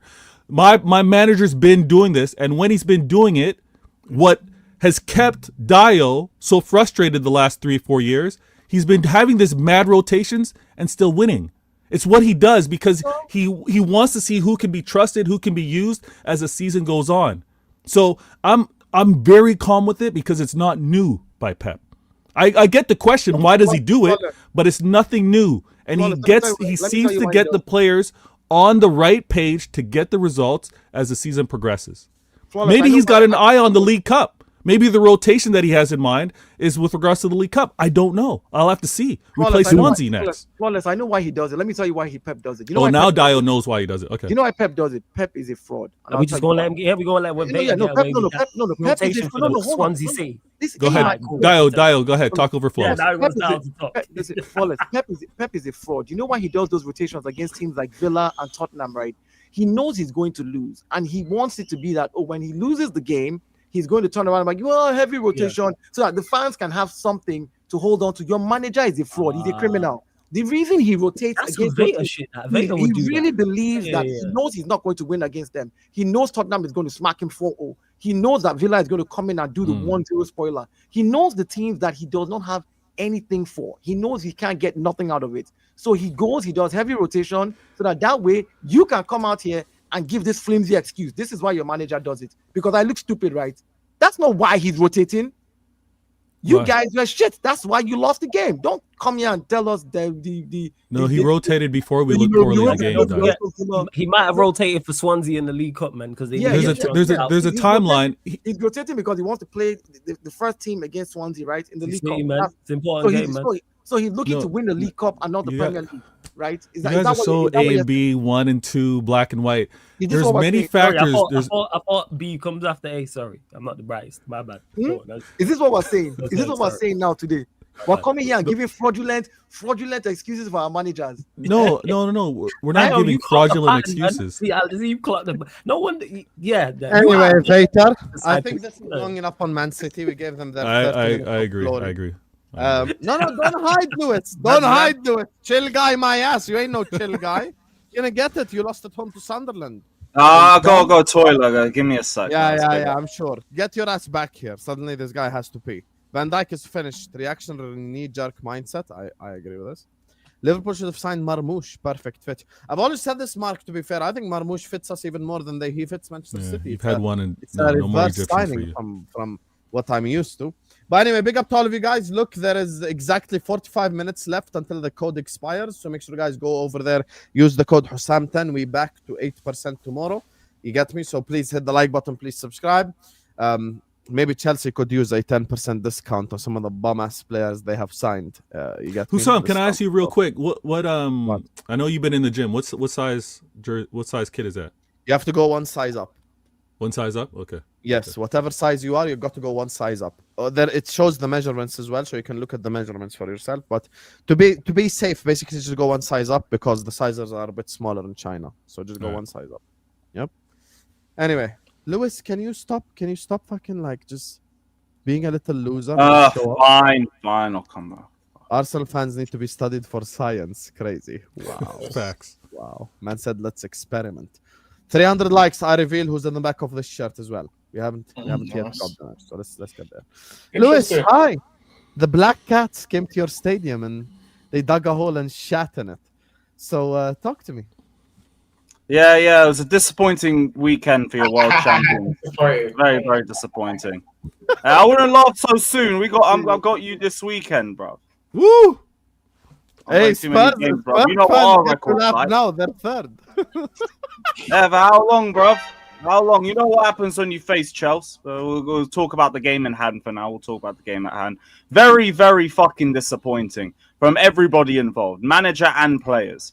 Like, well, obviously, they'll talk about the centre-backs and the decisions made in terms of substitutes. I want to first big up Achimpong, Cucurella, and Sanchez because I think they're the only players that can leave that game with their heads held high. And I think everybody else was meaty to garbage. Now, we could talk about Chalobah. We could talk about Tosin. Sorry, say that again. Who can be happy? Say that again. Cucurella, Achimpong, Sanchez. Those are the only three that can leave with their heads held high. You know what? Respect, Lewis. I respect you. Khalas, respect. Now, come on, you know, it's not agendas and everything, but like we'll get to everybody else because first thing, defense. We get Tosin, Chalobah, not good enough. We'll get to that because there was a lot before that point. We were good until we conceded the equalizer. And there's this thing about Chelsea mentally that I don't really get where we always, when we face the top teams, we're switched on, we're alert, we handle the game a lot better, we're a lot smarter when we move the ball. But it's like when we have these sorts of games at home against teams that sit back and are compact, we go really complacent and really sloppy. And like it weren't just the defense because I'm looking at only 3 players that came out of this game looking decent. Everybody in the middle of the park didn't turn up. That was Caicedo's worst performance of the year. Sloppy everywhere with his passing. And so was Enzo Fernandez. Like Caicedo, I'll give you the tackling and everything. Your level eyes view you a lot higher than that. And the passing, not good enough. The creativity, not good enough, because we struggled creatively for large periods of the game, and it was majority in the central areas. So them two have to hold it. João Pedro does as well. You had the striker in front of you. You were just so out of sync. It didn't make sense. When you were meant to pass, just quickly to ask you on Pedro. when you meant just to a shoot, question. you were passing. Let me ask you just quickly on João Pedro. Do you think the Chelsea fans have turned on him too quickly, or like, what's your general assessment of him outside this game as well? Because I do see a lot of Chelsea fans, I think even on your stream, they're going like, João Pedro needs to fix up his form. This is too much, blah, blah, blah. Well, how Anything about form, I think is stupid, because like all round he's been good. This was a bad game from him. This was a game where I look at it and I say, yeah, you were shit today. I don't really find myself saying that for any other game that he's played for us this season. Maybe there's times where we haven't been able to get him at his most effective, but he's not been wasteful in possession. He's sometimes just been operating deeper up the pitch. This game was the one where he was garbage. The wingers, Garnacho scored. Great. Garbage. He was just shit again. It was the same standard Garnacho performance I've seen at United and at Chelsea since he's joined. Neto, same thing. You got the assist for the goal. Bar that, you got locked up easily, and the decision-making was just frustrating as fuck. We barely even got on the ball because of the lack of creativity in all other areas. Then the substitutes from Maresca, either too late or just the wrong ones. Achimpong saved us at least 2 or 3 times in the game. I don't know why he was coming off, and I don't know why we still think Tosin and Chalobah is a good thing at any point in the game. Neither one of them are leaders, neither one of them are intelligent, and both of them have mistakes in their game. They both work when you have a better defender next to them, not both of them at the same time. We've seen them both play together and have enough mistakes in games. I don't know why we're still going with it, especially with how much Achimpong has stepped up for us this season. That's where Maresca's fucked up. But all in all, we weren't there creatively. I think we were very complacent. Subs were poor.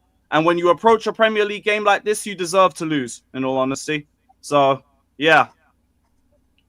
So now, before we allow, I have to ask just Lewis one more question.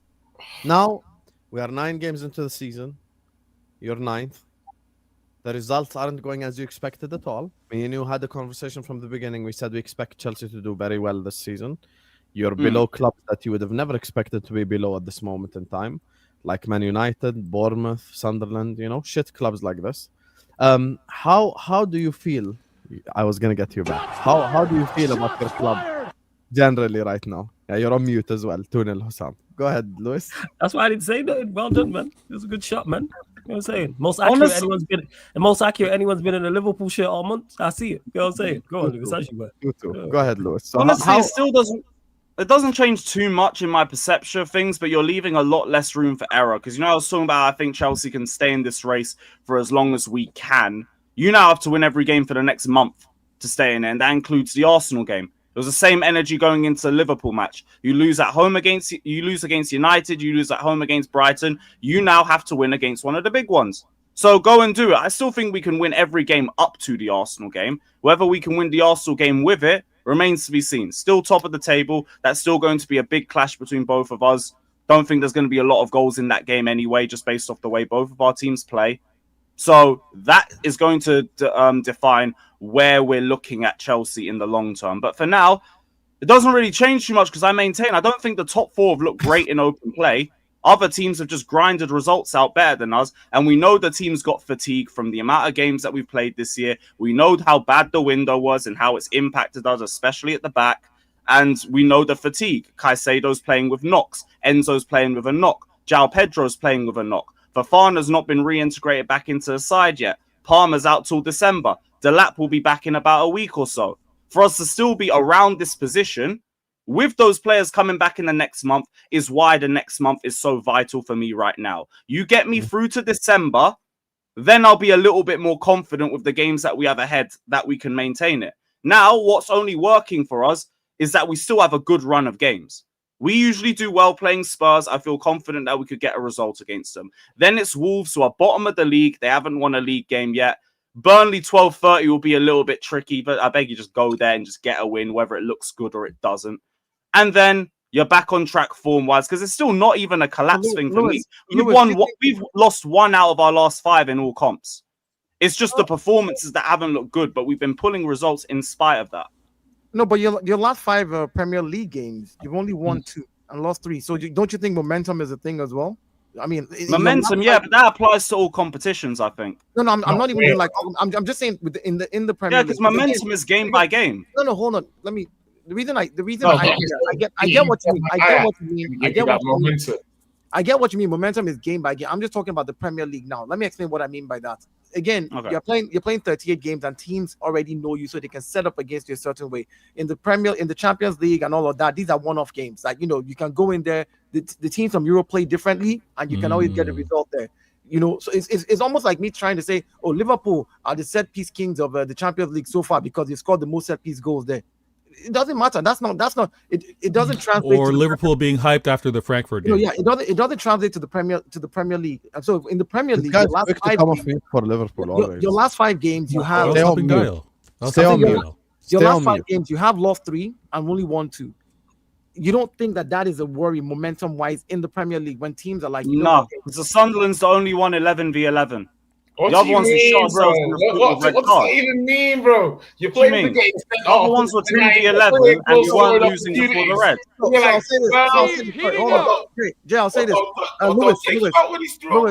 Lewis, why would I take anything crazy from that when one, we were down to 10 men for about 80 minutes, and the other one, we threw it literally after going down to 10 men. Red card tax. Red card tax. I hear you on that, which is something you have to worry about. One at a time. We can't hear any. This is something you have to worry about, though, because I'll say to you, last season. Hold on. You're going away from the point. I just want to say specifically on what you should take from it.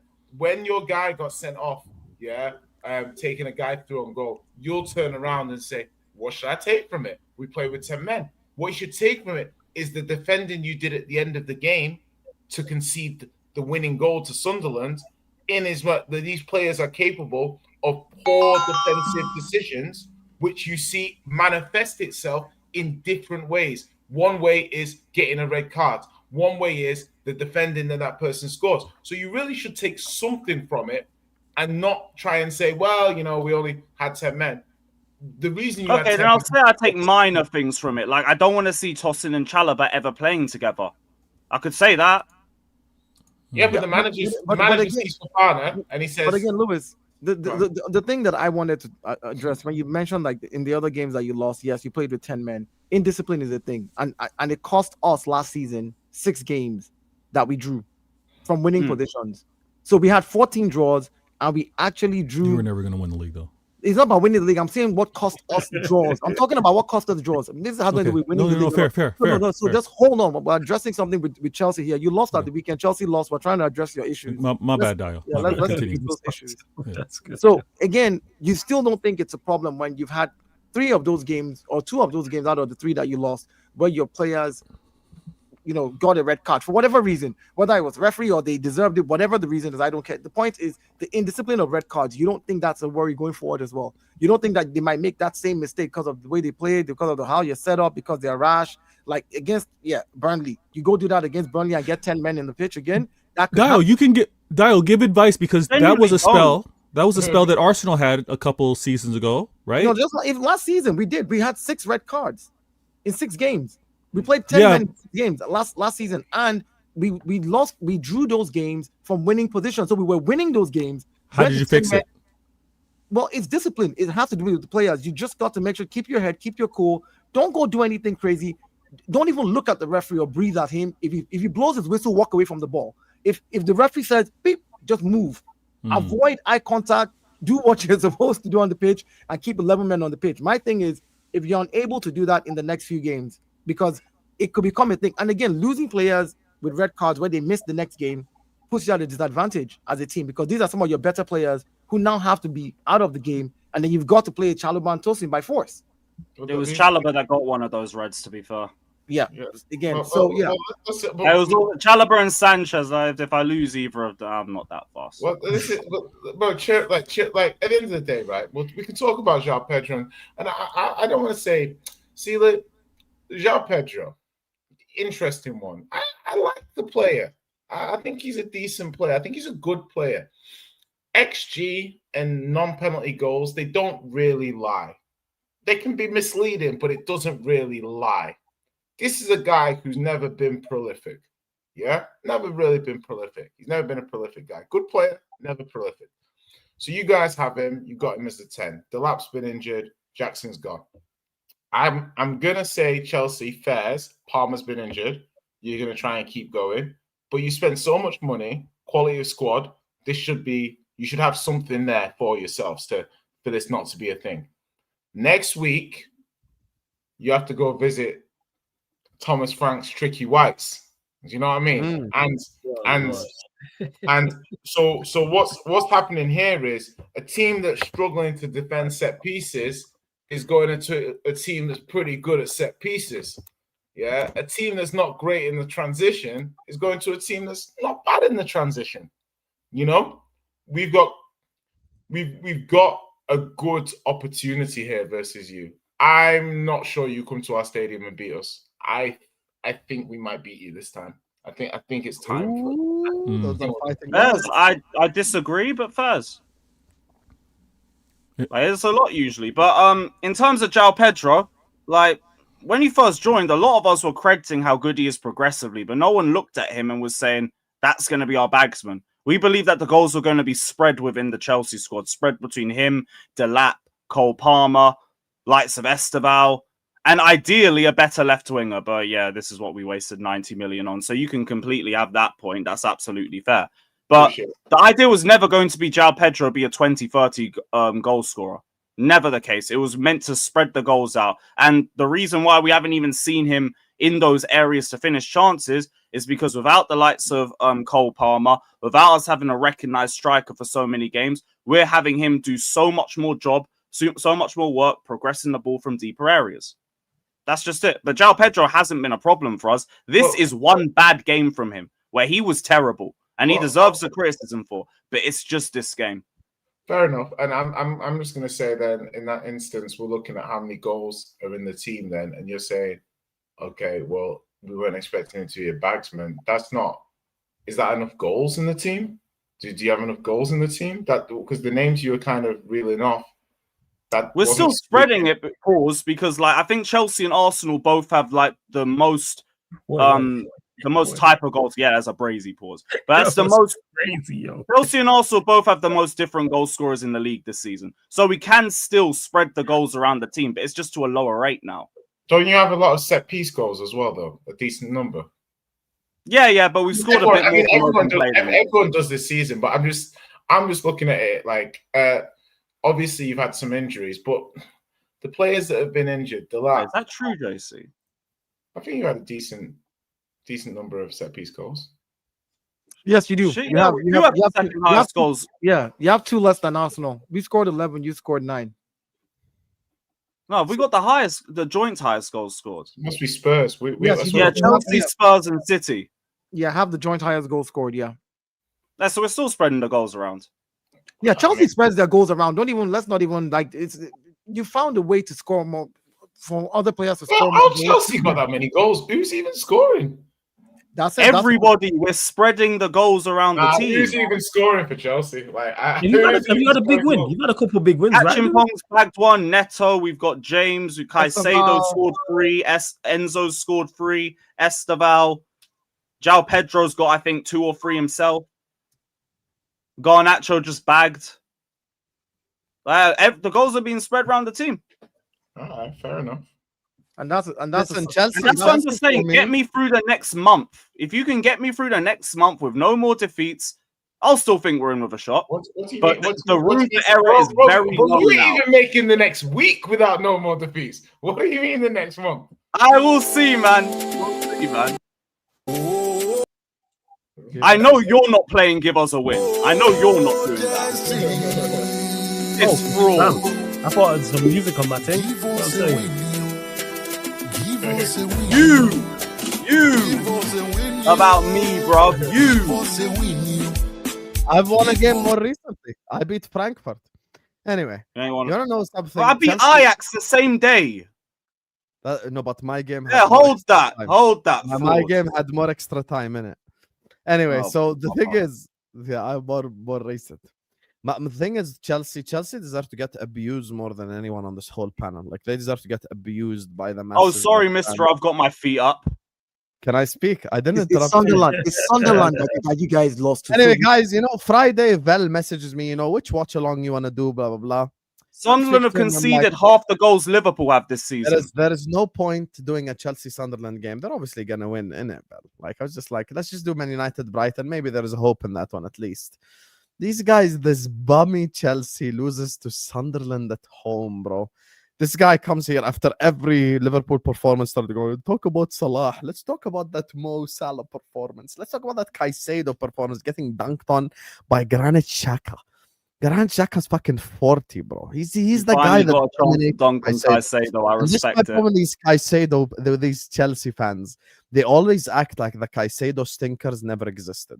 Like he didn't have that stinker away at Bayern. Like Declan Rice didn't abuse him when Arsenal slapped Chelsea by 5 goals. Just absolutely, just completely. Caicedo was my only fit midfielder that game. Doesn't matter. He got absolutely abused. Does matter. Completely doesn't matter. Point is, when you're the best DM in the world, there's an expectation level. That's the expectation level set on you by the Chelsea fans. They say he's the best DM in the world. I don't believe it, but he's. Carefree Lewis puts Caicedo on the same table as Pedri.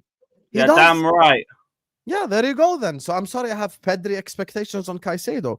Vator will never speak up because he's got his tongue so far up Chelsea's ass he can eat their lunch. So he'll never ever like. What was it you said to Vator about Florian Wirtz? Oh, what was it? He rejected you. Get over whole it. Blue brother narrative. You get me like blue a brother thing. Yeah, it's the blue yeah. He'll never ever actually speak the truth. But this guy speaks about price tags. I'm sorry, Caicedo and Enzo. What, they're cheap? They're cheap. They get dunked on by Xhaka. Joao Pedro, I was doing Joao Pedro prop. Very disappointed in his performance. People scapegoat Garnacho. Neto was way worse than him. They were both shit, but Neto was Thank you. They were both shit. Thank you. Yes, they were both shit, but Neto was significantly worse. There was a moment where Garnacho was running through on goal. Neto passed it behind him. I agree. And Garnacho's last action was hitting a shot at my season ticket seat. I saw that shot. That was a very bad shot. Right, now, they both were shit. The second goal for me by Sunderland, I want explanation. I want explanation from Chelsea centre backs. Why are you sat there taking pictures of Brian Brobby? Why? Like, it's just Brian Brobby had the ball. He could have ordered his lunch, his dinner, a shisha, a coffee. He could have had dessert, and they were just sat there watching. For like 45 seconds, it was Chalobah and Tosson, wasn't it? Yes. Tosson, right? Chalobah and Tosson just sat there going like, hi, Brobby, what are you going to do next? They waited 45 seconds until Talby made the run all the way to the penalty box and scored. What the fuck are you doing? What the fuck are you doing?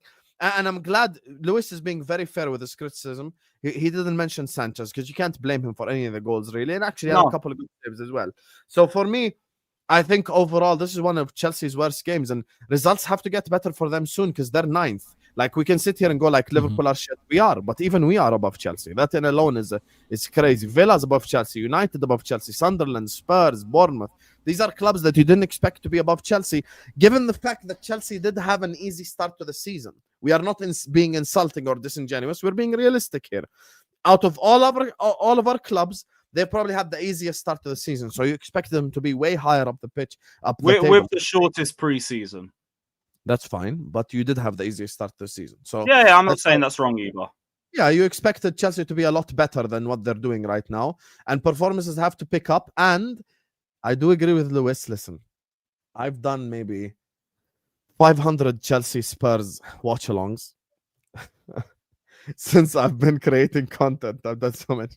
I don't think I have watched Spurs beat Chelsea on a single watch along. Like, it's they don't beat them. Actually, isn't it like twice in like the last 20 years or so? Bro, from when Poch did the double over them, I just don't care about this fixture no more. Lewis, when was the last time you lost? Graham Potter. Potter. Such a long time ago, honestly. I'm gonna be honest though. Like, what I'm saying here is that like the stats say. The stats say we're the second hardest team, I guess, to score against by Arsenal in the league. I think you got to be functional to beat Chelsea. Like, I don't think Spurs have to do something crazy next week to beat Chelsea. Just do the set pieces, play the crowd, play the occasion, keep the energy levels up. Don't make mistakes. You'll beat them. Like, do you know what I mean? Like, you just have to do the solid basics. We might even bag. They're not defending set pieces well. They've conceded. We have a long throw. We have excellent corners.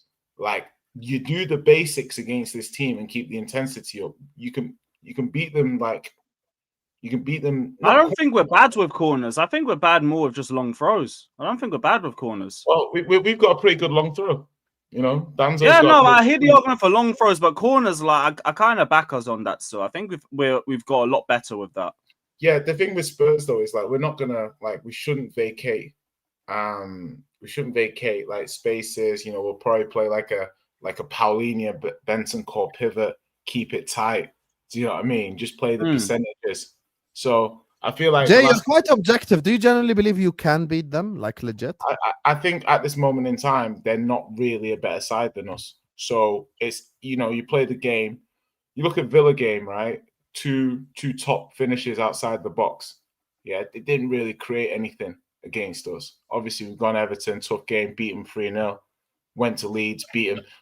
I feel like against City, the better the team, like, as in, I think the margins, those 50-50 games, at home we've not been good.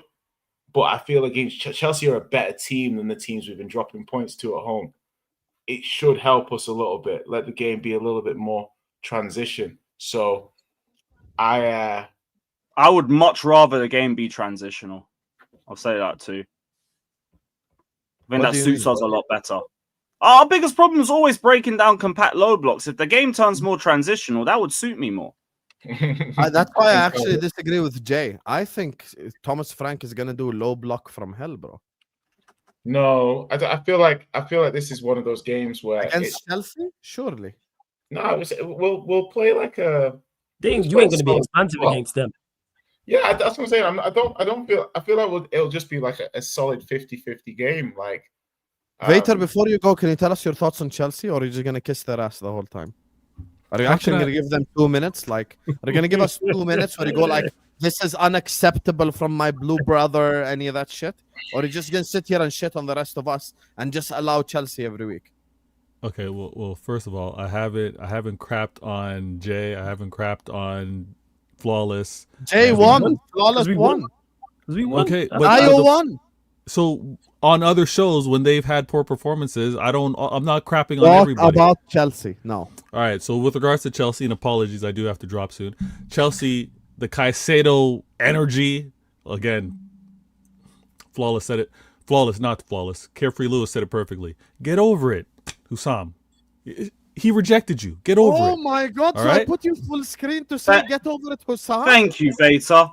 Thank you, my fellow blue brother. Now Caicedo's shown why he's deserving Lewis of that. himself said Caicedo was shit. So Yeah, he had a poor game, but we don't need to talk about price tag and stuff like that, which you were bringing up, trying to make a comparison. Flawless, remember this, huh? Yeah. We don't need to talk about I already price said tag. this. That you right. We don't need to talk about price tag. Yeah, It's not a blue brother thing, but we don't do the price tag thing because Caicedo's proven it. He's been here long enough to be like, Talk we're not. about the individual game, Vator. Yeah, but with regards to this game, he was poor. With regard to There we go. with regard to this game, he was 100% poor.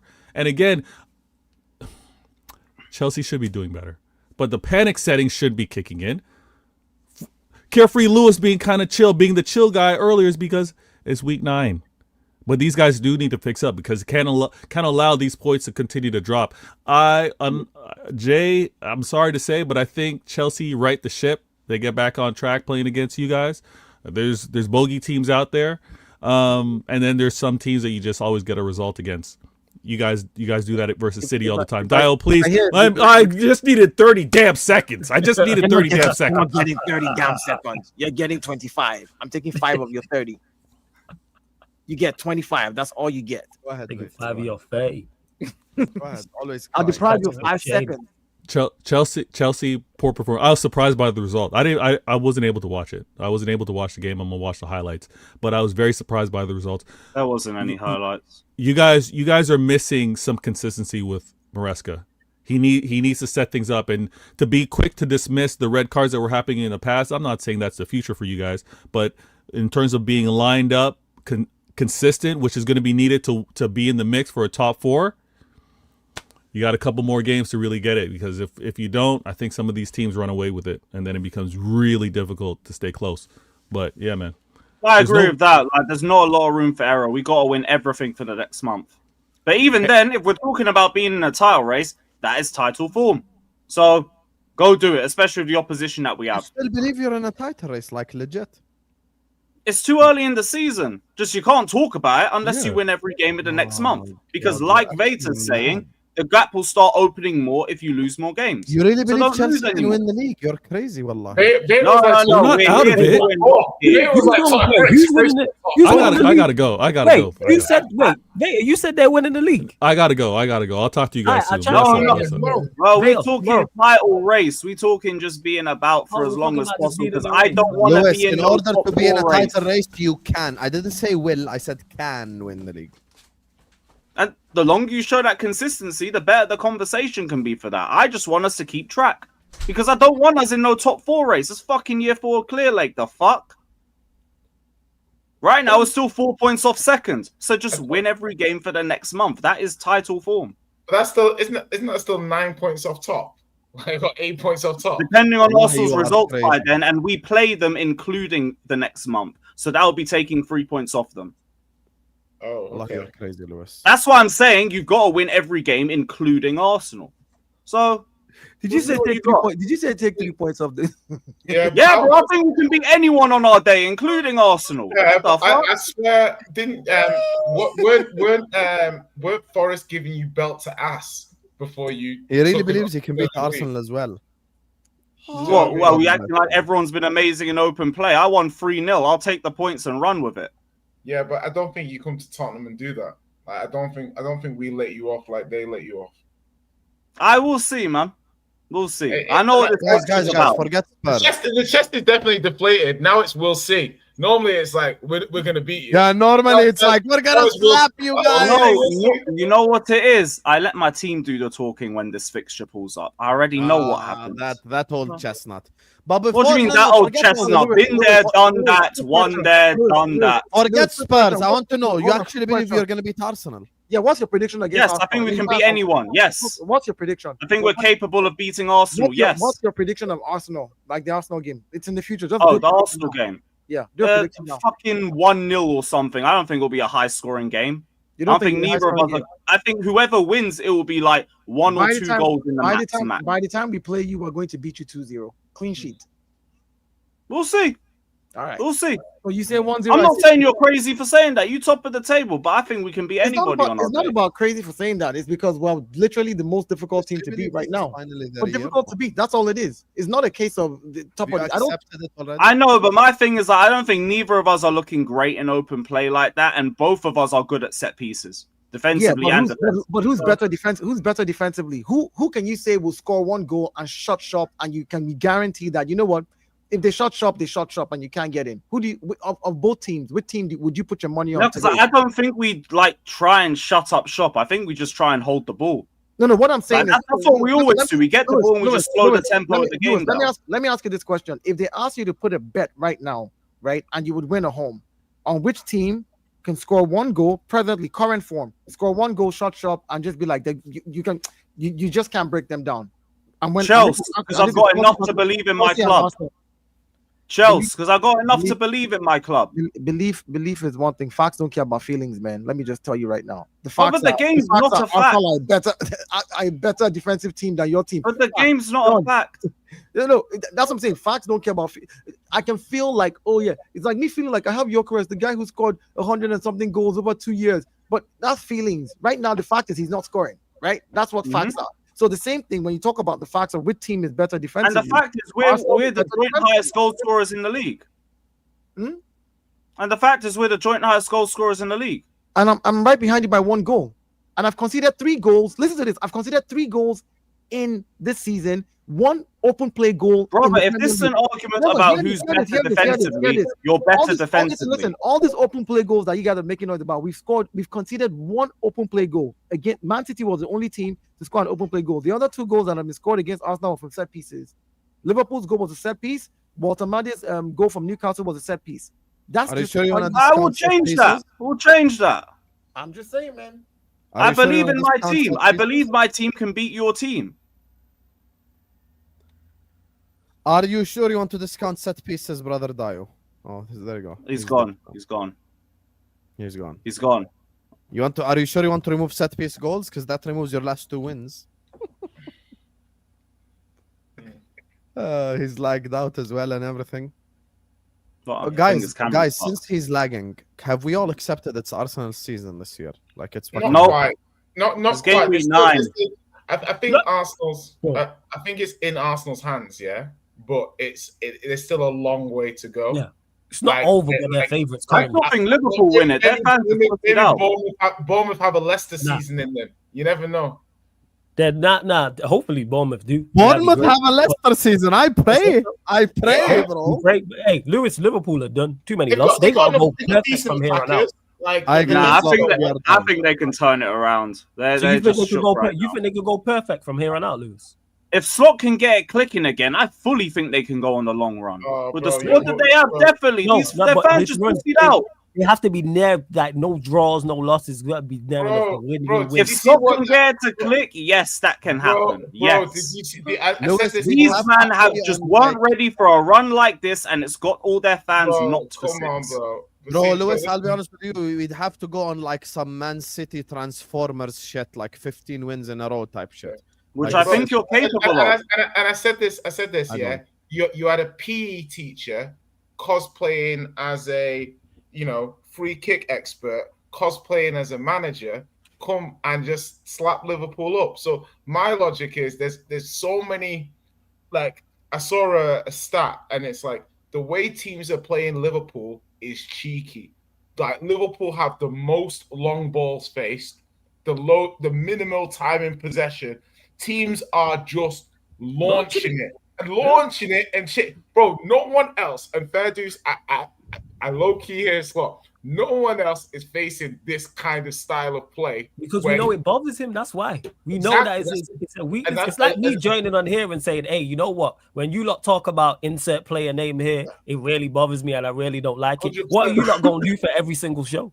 100%. And the point is that, but this is the point in rebuttal to Lewis in terms of like the teams aren't going to stop doing that, and Liverpool don't have an answer for that. And even if they have an answer for it for one game, there's nothing that tells me right now that Liverpool can have a consistent reply to teams doing this to them for the next 3 months. It's impossible for me to think that they're going to still win every game or even win like 70% of the games based off what we're seeing at the moment. So we'll see how it goes. But if someone's going to save us, I don't think it's Liverpool.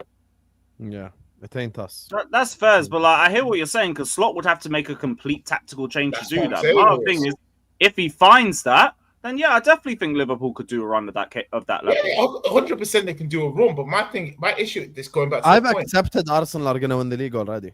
I think Liverpool are too weak right now defensively. 14 goals conceded in 9 games. We ain't winning no league, bro. We're just not. Like, once again, like, unless we go on some crazy fucking run where, like, the next 15 games we keep 10 clean sheets and we win every single one of them or some shit, like, I just don't see us doing it.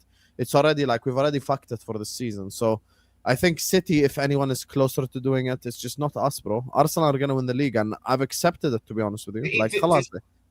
like that's the thing. It's like everyone's got flaws about them. I mean, Arsenal's biggest flaw is open play goals, but it's a bit like they've still got enough, and like it's still looking at players that they've got missing. They've still got enough.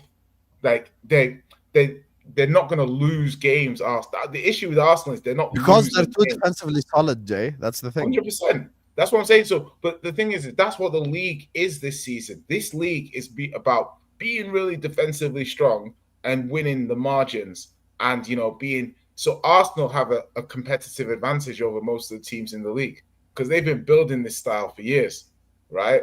And now it's the year of this style. They're like the kings. Do you know what I mean? It's very difficult for anyone to catch up in this year.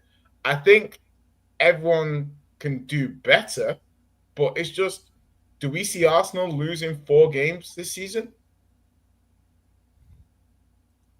Losing how many games? Losing 4 games is a possibility. I Of don't course. think Arsenal like That's No, not I didn't ask. I didn't ask can they. I said, do you see them losing? 4 Yeah. Yes, I think they'll lose Yes. 3 more games. They've lost Yeah. one already. I think I they think lose their 3 biggest more. issue is the guy in the dugout. That's the big question mark. I don't trust him over a course of a season to do what needs to be done.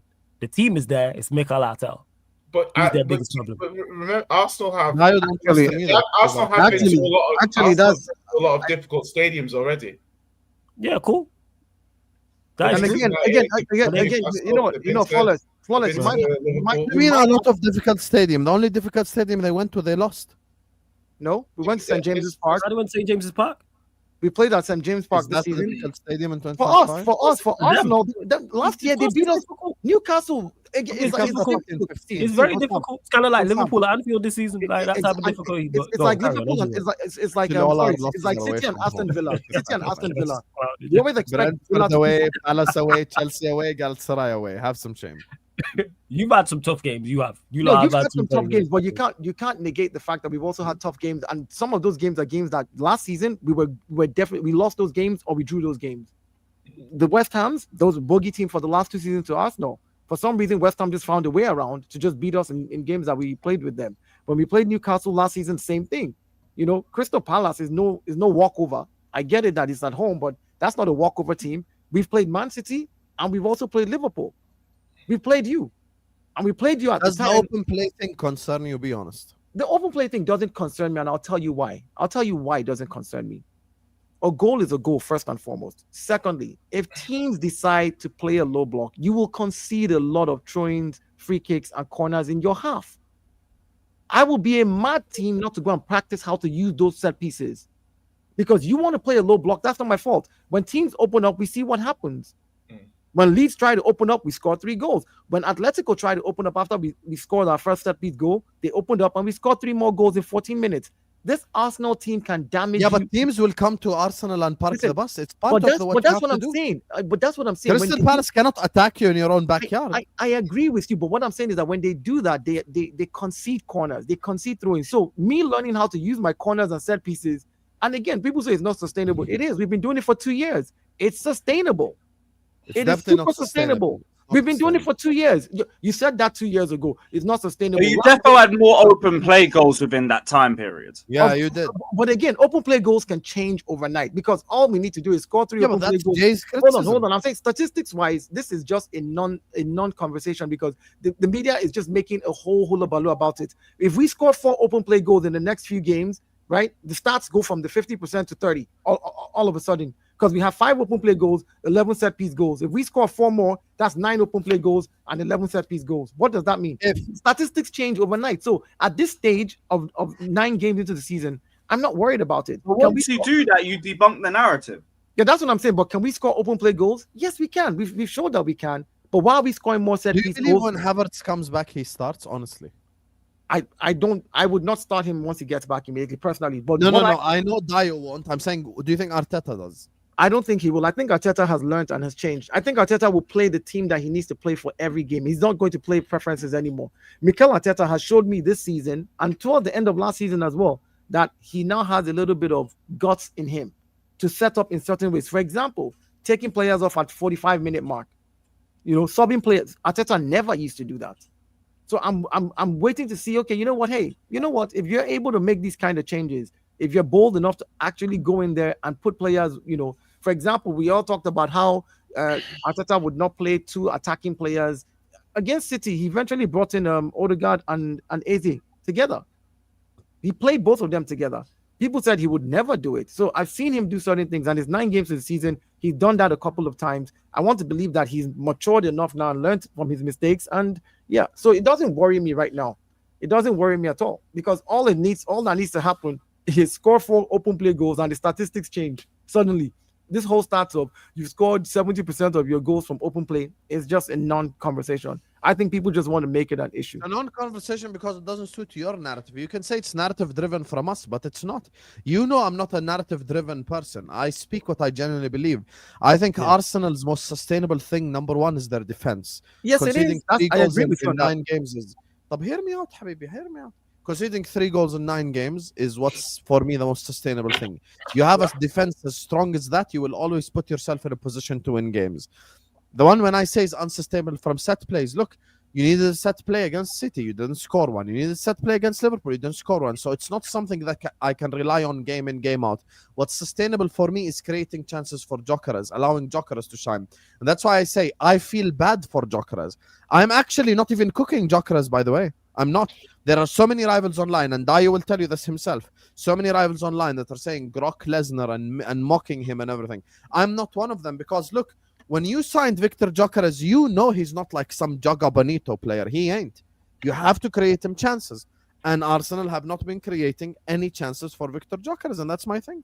Yeah, of course, we haven't been creating as many chances, which is why I'm also not blaming him. But again, we're finding ways to score goals that because teams are playing. Again, Jokeres is a player that would thrive if teams open up to us because he can run in behind. But when teams play a low block or a mid block, there's no space for him to run into, which means regardless of what you try to create, he doesn't have as much space. The shots that he had against what team was it again that he shot 2 shots was like a 0.07% 7% chance of him scoring that type of goal, right? It was literally a half chance. So my point is, of course, when teams open up, we'll see the best of Jokeres. Right now, we would need to use his skill set as much as we need a goal scorer, but finding ways to score. And this is the best time to be able to figure out how to play for him or play to his strengths, right? So yeah, but watch this as an example. Let me give you an example. If we have, right? listen, let me say this. Let me give you an example, yeah? Watch this. A Chelsea fan is now legitimately asking who's better, Jokeres or Mateta.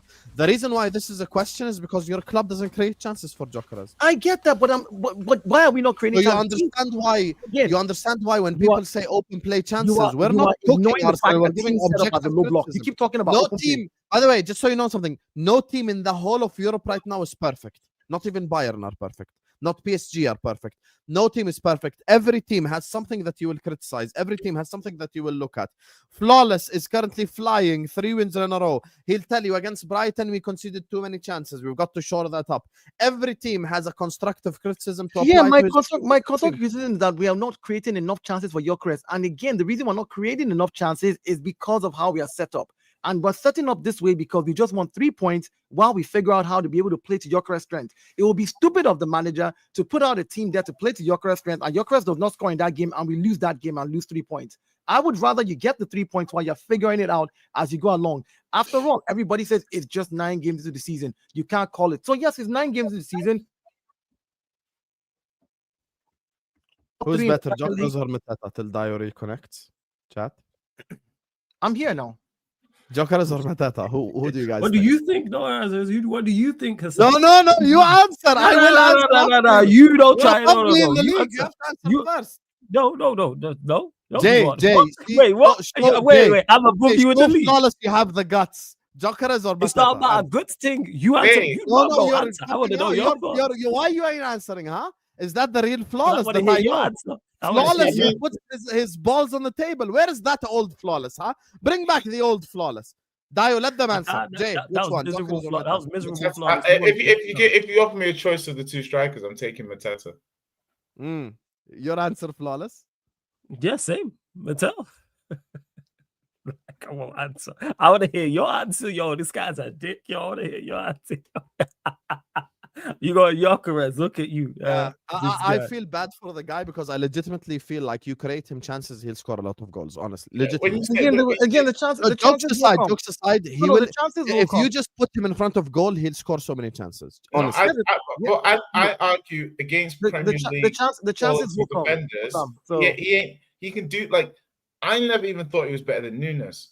Being brutally honest, like I think there's a certain quality, speed, strength level that Premier League defenders have in comparison to other teams, and it's just more difficult. He's not a bad striker.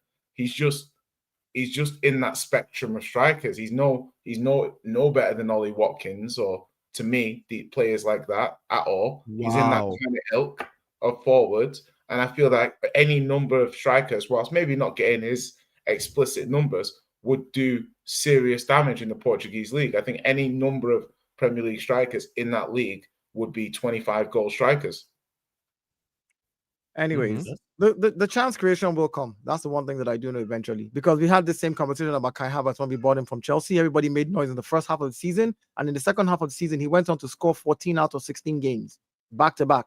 So again, people can say whatever they want. I think players need time to also embed themselves. The same way we want to give, courtesy to Florian Wirtz. He's not blended well. I'm not going to put the blame on him. I don't care about price tag. The guy needs time, and with the bad system, he also needs time to be able to. Oh no, for me it's not about. I'm with Dio, you. for me, it's not about time. Look, when you sign Jokeres, me and you both know Jokeres is a striker. His best ability is finishing. So now what do? You have to create for the guy. I agree with you, but that's what I'm saying. But this season we have played. Every team has played us in the low block. Even Man City played a 32% ball possession against Arsenal in their own half. My point is, when you play a low block and you play a mid block, something playing in the background, please. When you play a low block and a mid block, it is hard to create chances for a striker like Jokeres, who likes to run in behind and just put the ball in the back of the net. So we have to find a different way to create for him, which will definitely take time. Simple. If teams open up against us, when Atletico eventually opened up against us and Jokeres got a little bit of space to run into the box, yeah, the ball took a deflection, but he scored. And he scored 2. He scored a brace. Dio, can I just ask you a question? Don't you believe everything you're saying is actually what Jay said from the start, but you're arguing just because you're feeling tribal? No. I'm responding to you. Exactly what Jay said, which is create more chances in open play. I agree.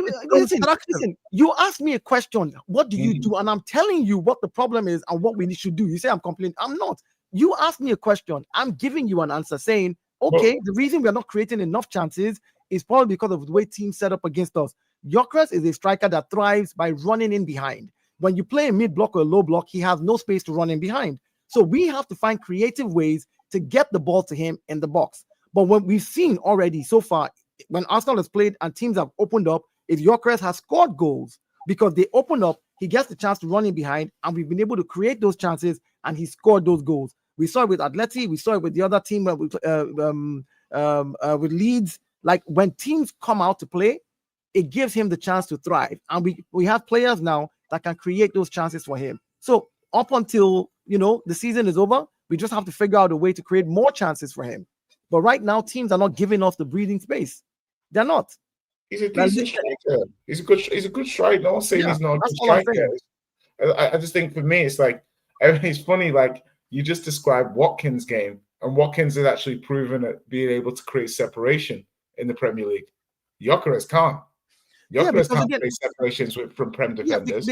Because again, Watkins played against teams that opened up against you guys. So there's a bit more space. Like if you see, I can't see Jokeres running away from defenders in the Premier League. That's what I'm saying. He can't. Which is why I said if teams open up, then we can figure. No, I'm saying he can't physically. I know. That's what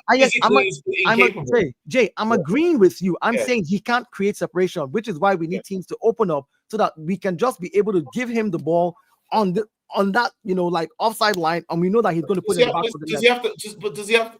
But if he's not got the pace to create separation and he doesn't have a tight first touch, are you kind of just making the best of a bad situation here? Those are things that again, as a player, I expect you that if you rattle your head down, I don't believe in this nonsense that people say, oh yeah, at a certain age you can't learn it. Like your first touch, you can train yourself to get a better first touch. You can train yourself. Yeah. So those are things that are fixable for me. My thing is, right now, the way we're creating, and because of the way people set up against us, we're not able to create enough for him. We need to create more. And so for me, as Mikel Arteta, the games where I would try that would be in like the Carabao Cup now.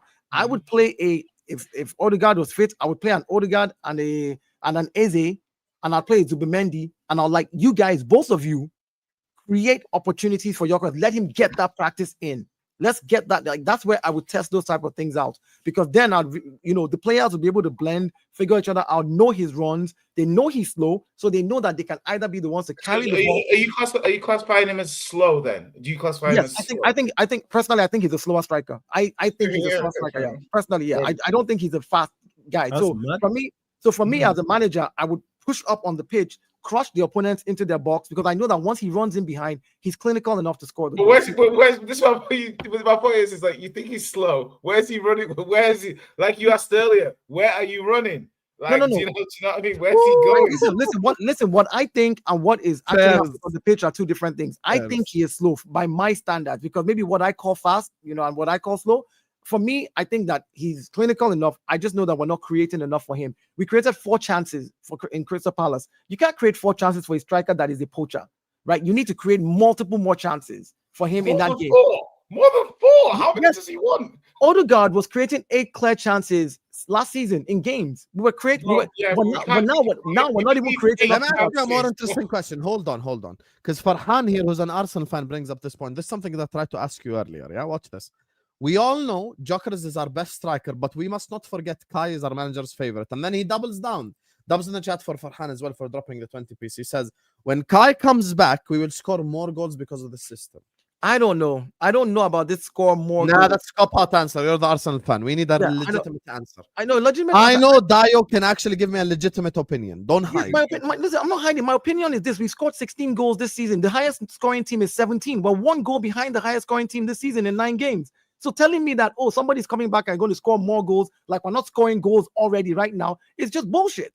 I think sometimes fans just want to make a narrative. Yes, we know that Arteta likes Kai Havertz, but Arteta cannot be dumb at this stage, realizing that this is the season to win the league, and I'm just going to throw it all away because of my favorite. No, we know his favorites in defense. We know his favorites in midfield, but he's not playing those people too sometimes. Every now and then he's switching stuff up. We've seen him switch stuff up this season. So I don't believe in that whole narrative anymore. If you're talking about 2 seasons ago or last season, yes, fair enough. But I think that this season you have a squad depth deep enough for you to be able to rotate these players and even sometimes play them together. Play them together. Play a 4-4-2. Let Kai drag defenders away like he likes to do because he's very good at that. Kai has good runnings as well. Knows how to run in behind as well. And then maybe that might free up space for Gyökeres to score goals. Or Gyökeres does the same and free up Kai to score goals. Whatever the case is, it's about 3 points. This narrative of, Mikel Arteta is going to play this guy over that guy, I just think it's a whole lot of BS. I don't buy into it.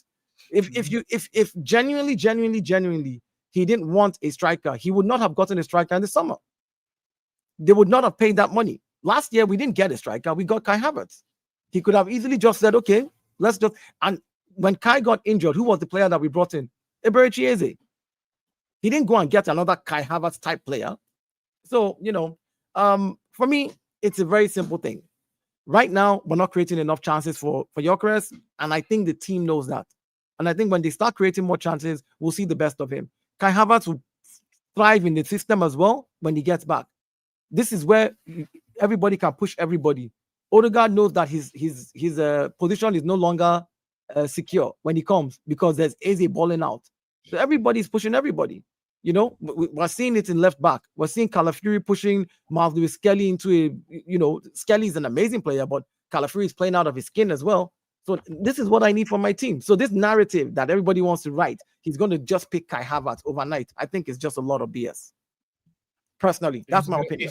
He's gonna pick Kai Havertz, bro. Like Gyökeres hasn't done enough to keep his. You reckon so you reckon he drops Gyökeres, Jay? Yeah, definitely. But not drops for a significant amount of time. Not drops completely. They'll be rotated. Okay.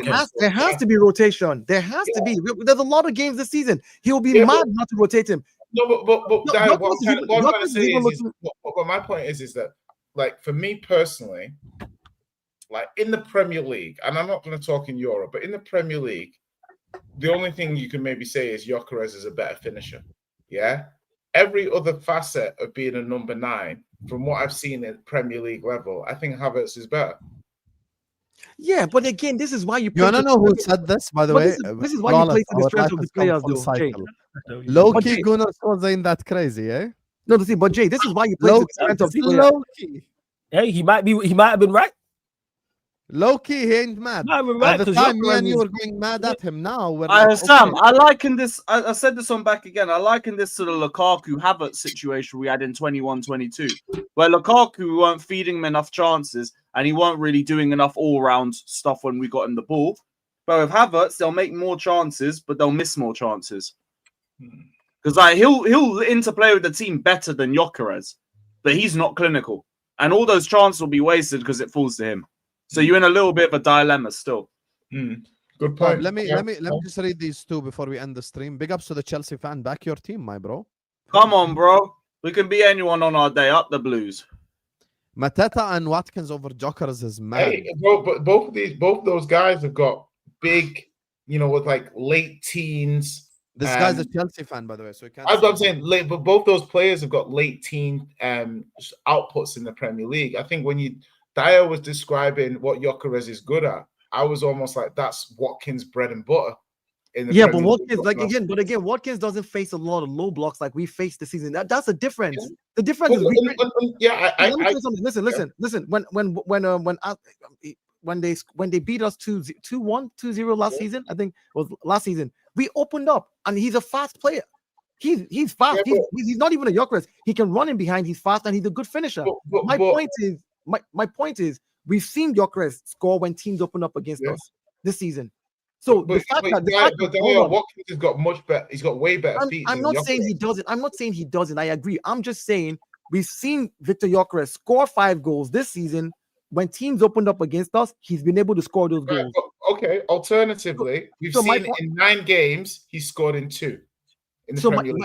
But in the Premier League, we faced more low blocks. In Europe, we're facing. Okay, so if you face low blocks. So if you face low blocks for the rest of the season, Dio, are you going to be okay with him going 8 goals? It will take time for us to figure out how to be able to get him, which is what I said. I said we saw this with Havertz when we signed Havertz. The first half of the season, he was crap. Everybody was screaming blue murder, get him out. But the second half of the season, when we're able to integrate him properly, even though he's not an out-and-out 9, Havertz went on to score 14 in 16 games. But Havertz has got a better skill set than what I'm saying again, you're missing the point. I'm not comparing. No, but what I'm saying to you is, I'm not comparing skill sets. What I'm talking about is it took us time to get Havertz to be able to do the things that we needed him to do, and he did that in the second half of the season. I'm willing to give Gyökeres time for us to figure out how to play to his strength. So far, so good. We've seen that when teams open up, he's able to score, but when teams play a low block, he's not. So we need to work around putting more creators on the pitch to create for Gyökeres. That's okay. So my point in rebuttal is one. JJ Diskey says it nicely. Apart from the stupid thing, is that what if the teams don't open up? And secondly, my point is Havertz was a wonder kid, an 19 million pounds youngster, highly rated, future of German football, highly technical skill set. Yeah. So immediately, yes, of course, it took a while to get Havertz and getting better and things, but Havertz had a pedigree. Yeah. Havertz was lighting up the Champions League when Gyökeres was failing at Brighton. You know, just getting going at Swansea on loan. Do you know them ones where he was at Coventry just to start doing his little mask thing? These are 2 different caliber of players. And we're saying the exact same. I'm saying we just need to figure out how to play to his strength, though, and that will take us time. What I'm saying is I don't think there's no. But I'm looking as once Havertz is back. Who says you play to his strengths? You'll just play like it. Do you know what I mean? Why would you adapt once Havertz gets back? Because there's a lot of games to play this season, because you're not going to play Havertz for the rest of the entire season. In Champions League, Premier League, Carabao Cup, FA Cup, Havertz is going to get run down into the ground. So you still have to find a way to play to Gyökeres' strength so that when you play him, he's putting balls in the back of the net. It's that simple. There's still multiple games to play. Let's not make it sound like, hold on. But what I'm trying to say to you, Dio, on the back of that is I'm basically just saying, does he have enough skill set to be doing like anything better than 12 to 15 goals in the Premier League? We've seen his skill set when teams opened up and we gave him chances, and he scored those chances this season in the 13 games we played. But teams are not going to open up against you. I agree that teams are not open up. So I'm saying we need to find ways to play him in to get those goals. That's number 1. Number 2 is there's a lot of games to be played. So maybe when we play in other tournaments, cup tournaments like the Carabao Cup, where those teams want to come and try and open up and show their skill, or the FA Cup, maybe that's where we sharpen the skill set of. Or when Odegaard comes back, because that's Manuel's point. The only player who created chances for him was Martin Odegaard. And when Odegaard comes back again, if we want to have multiple creators, like I said, play Zubimendi, play Eze on the left, and play Odegaard on the right behind Gyökeres, right? And that would give you more creative guys to actually create more chances. So my thing is, does he have the skill set? I've seen a little bit to say, yeah, he can put the ball in the back of the net. All I need to see is more chances created for him. Now, if we create multiple chances and he doesn't score, then I can knock him over the head with the baseball bat. Like, this guy is crap. But right now, we're not creating enough for me to be able to. How many assists from Gyökeres so far? He doesn't have any assists. He doesn't have any assists. But Dio, let me ask you this question, yeah? He doesn't have any assists. If Mikel Merino had played up top for Arsenal, or the amount of games that Gyökeres had played, would he have more goals? Well, I guess with the system we played last season, yes. Bro, do you not think that? Let me tell you what. Jay, Arsenal has not played with an out-and-out 9. Marino's not a striker. Listen, let me finish. We've not played with an out-and-out 9 since Aubameyang.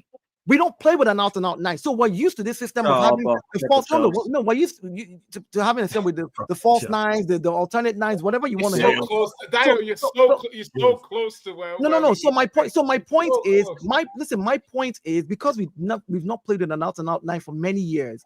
It's going to take a gelling period for us to be able to play to the strength of an out-and-out 9. Of course, Havertz will look better because that's what we're used to. Of course, Marino will look better because that's how we play. We play with those type of false 9s. Again, that would be a given that they would look better and play better in the system. We now have to tweak the system to suit Gyökeres is what I'm saying. So when you say, oh, will he have scored more goals? Of course, because that's the system we play.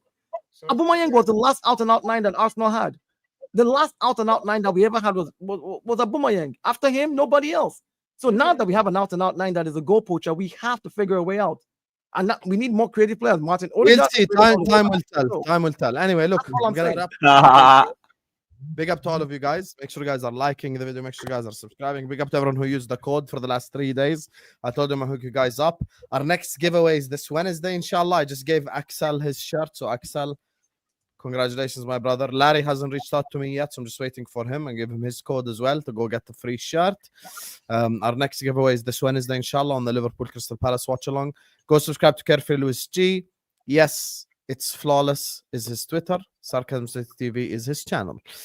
Jay doesn't have a channel. He only has Twitter, JRatedR. You get me? Subscribe to Vator Games TV and The Gunner Edge, which is also in the description. Go give every single one of them subscribe. Love every single one of you guys. Thank you guys so much for joining us on yet another stream. And yeah, peace out, Habibis. Well, champs.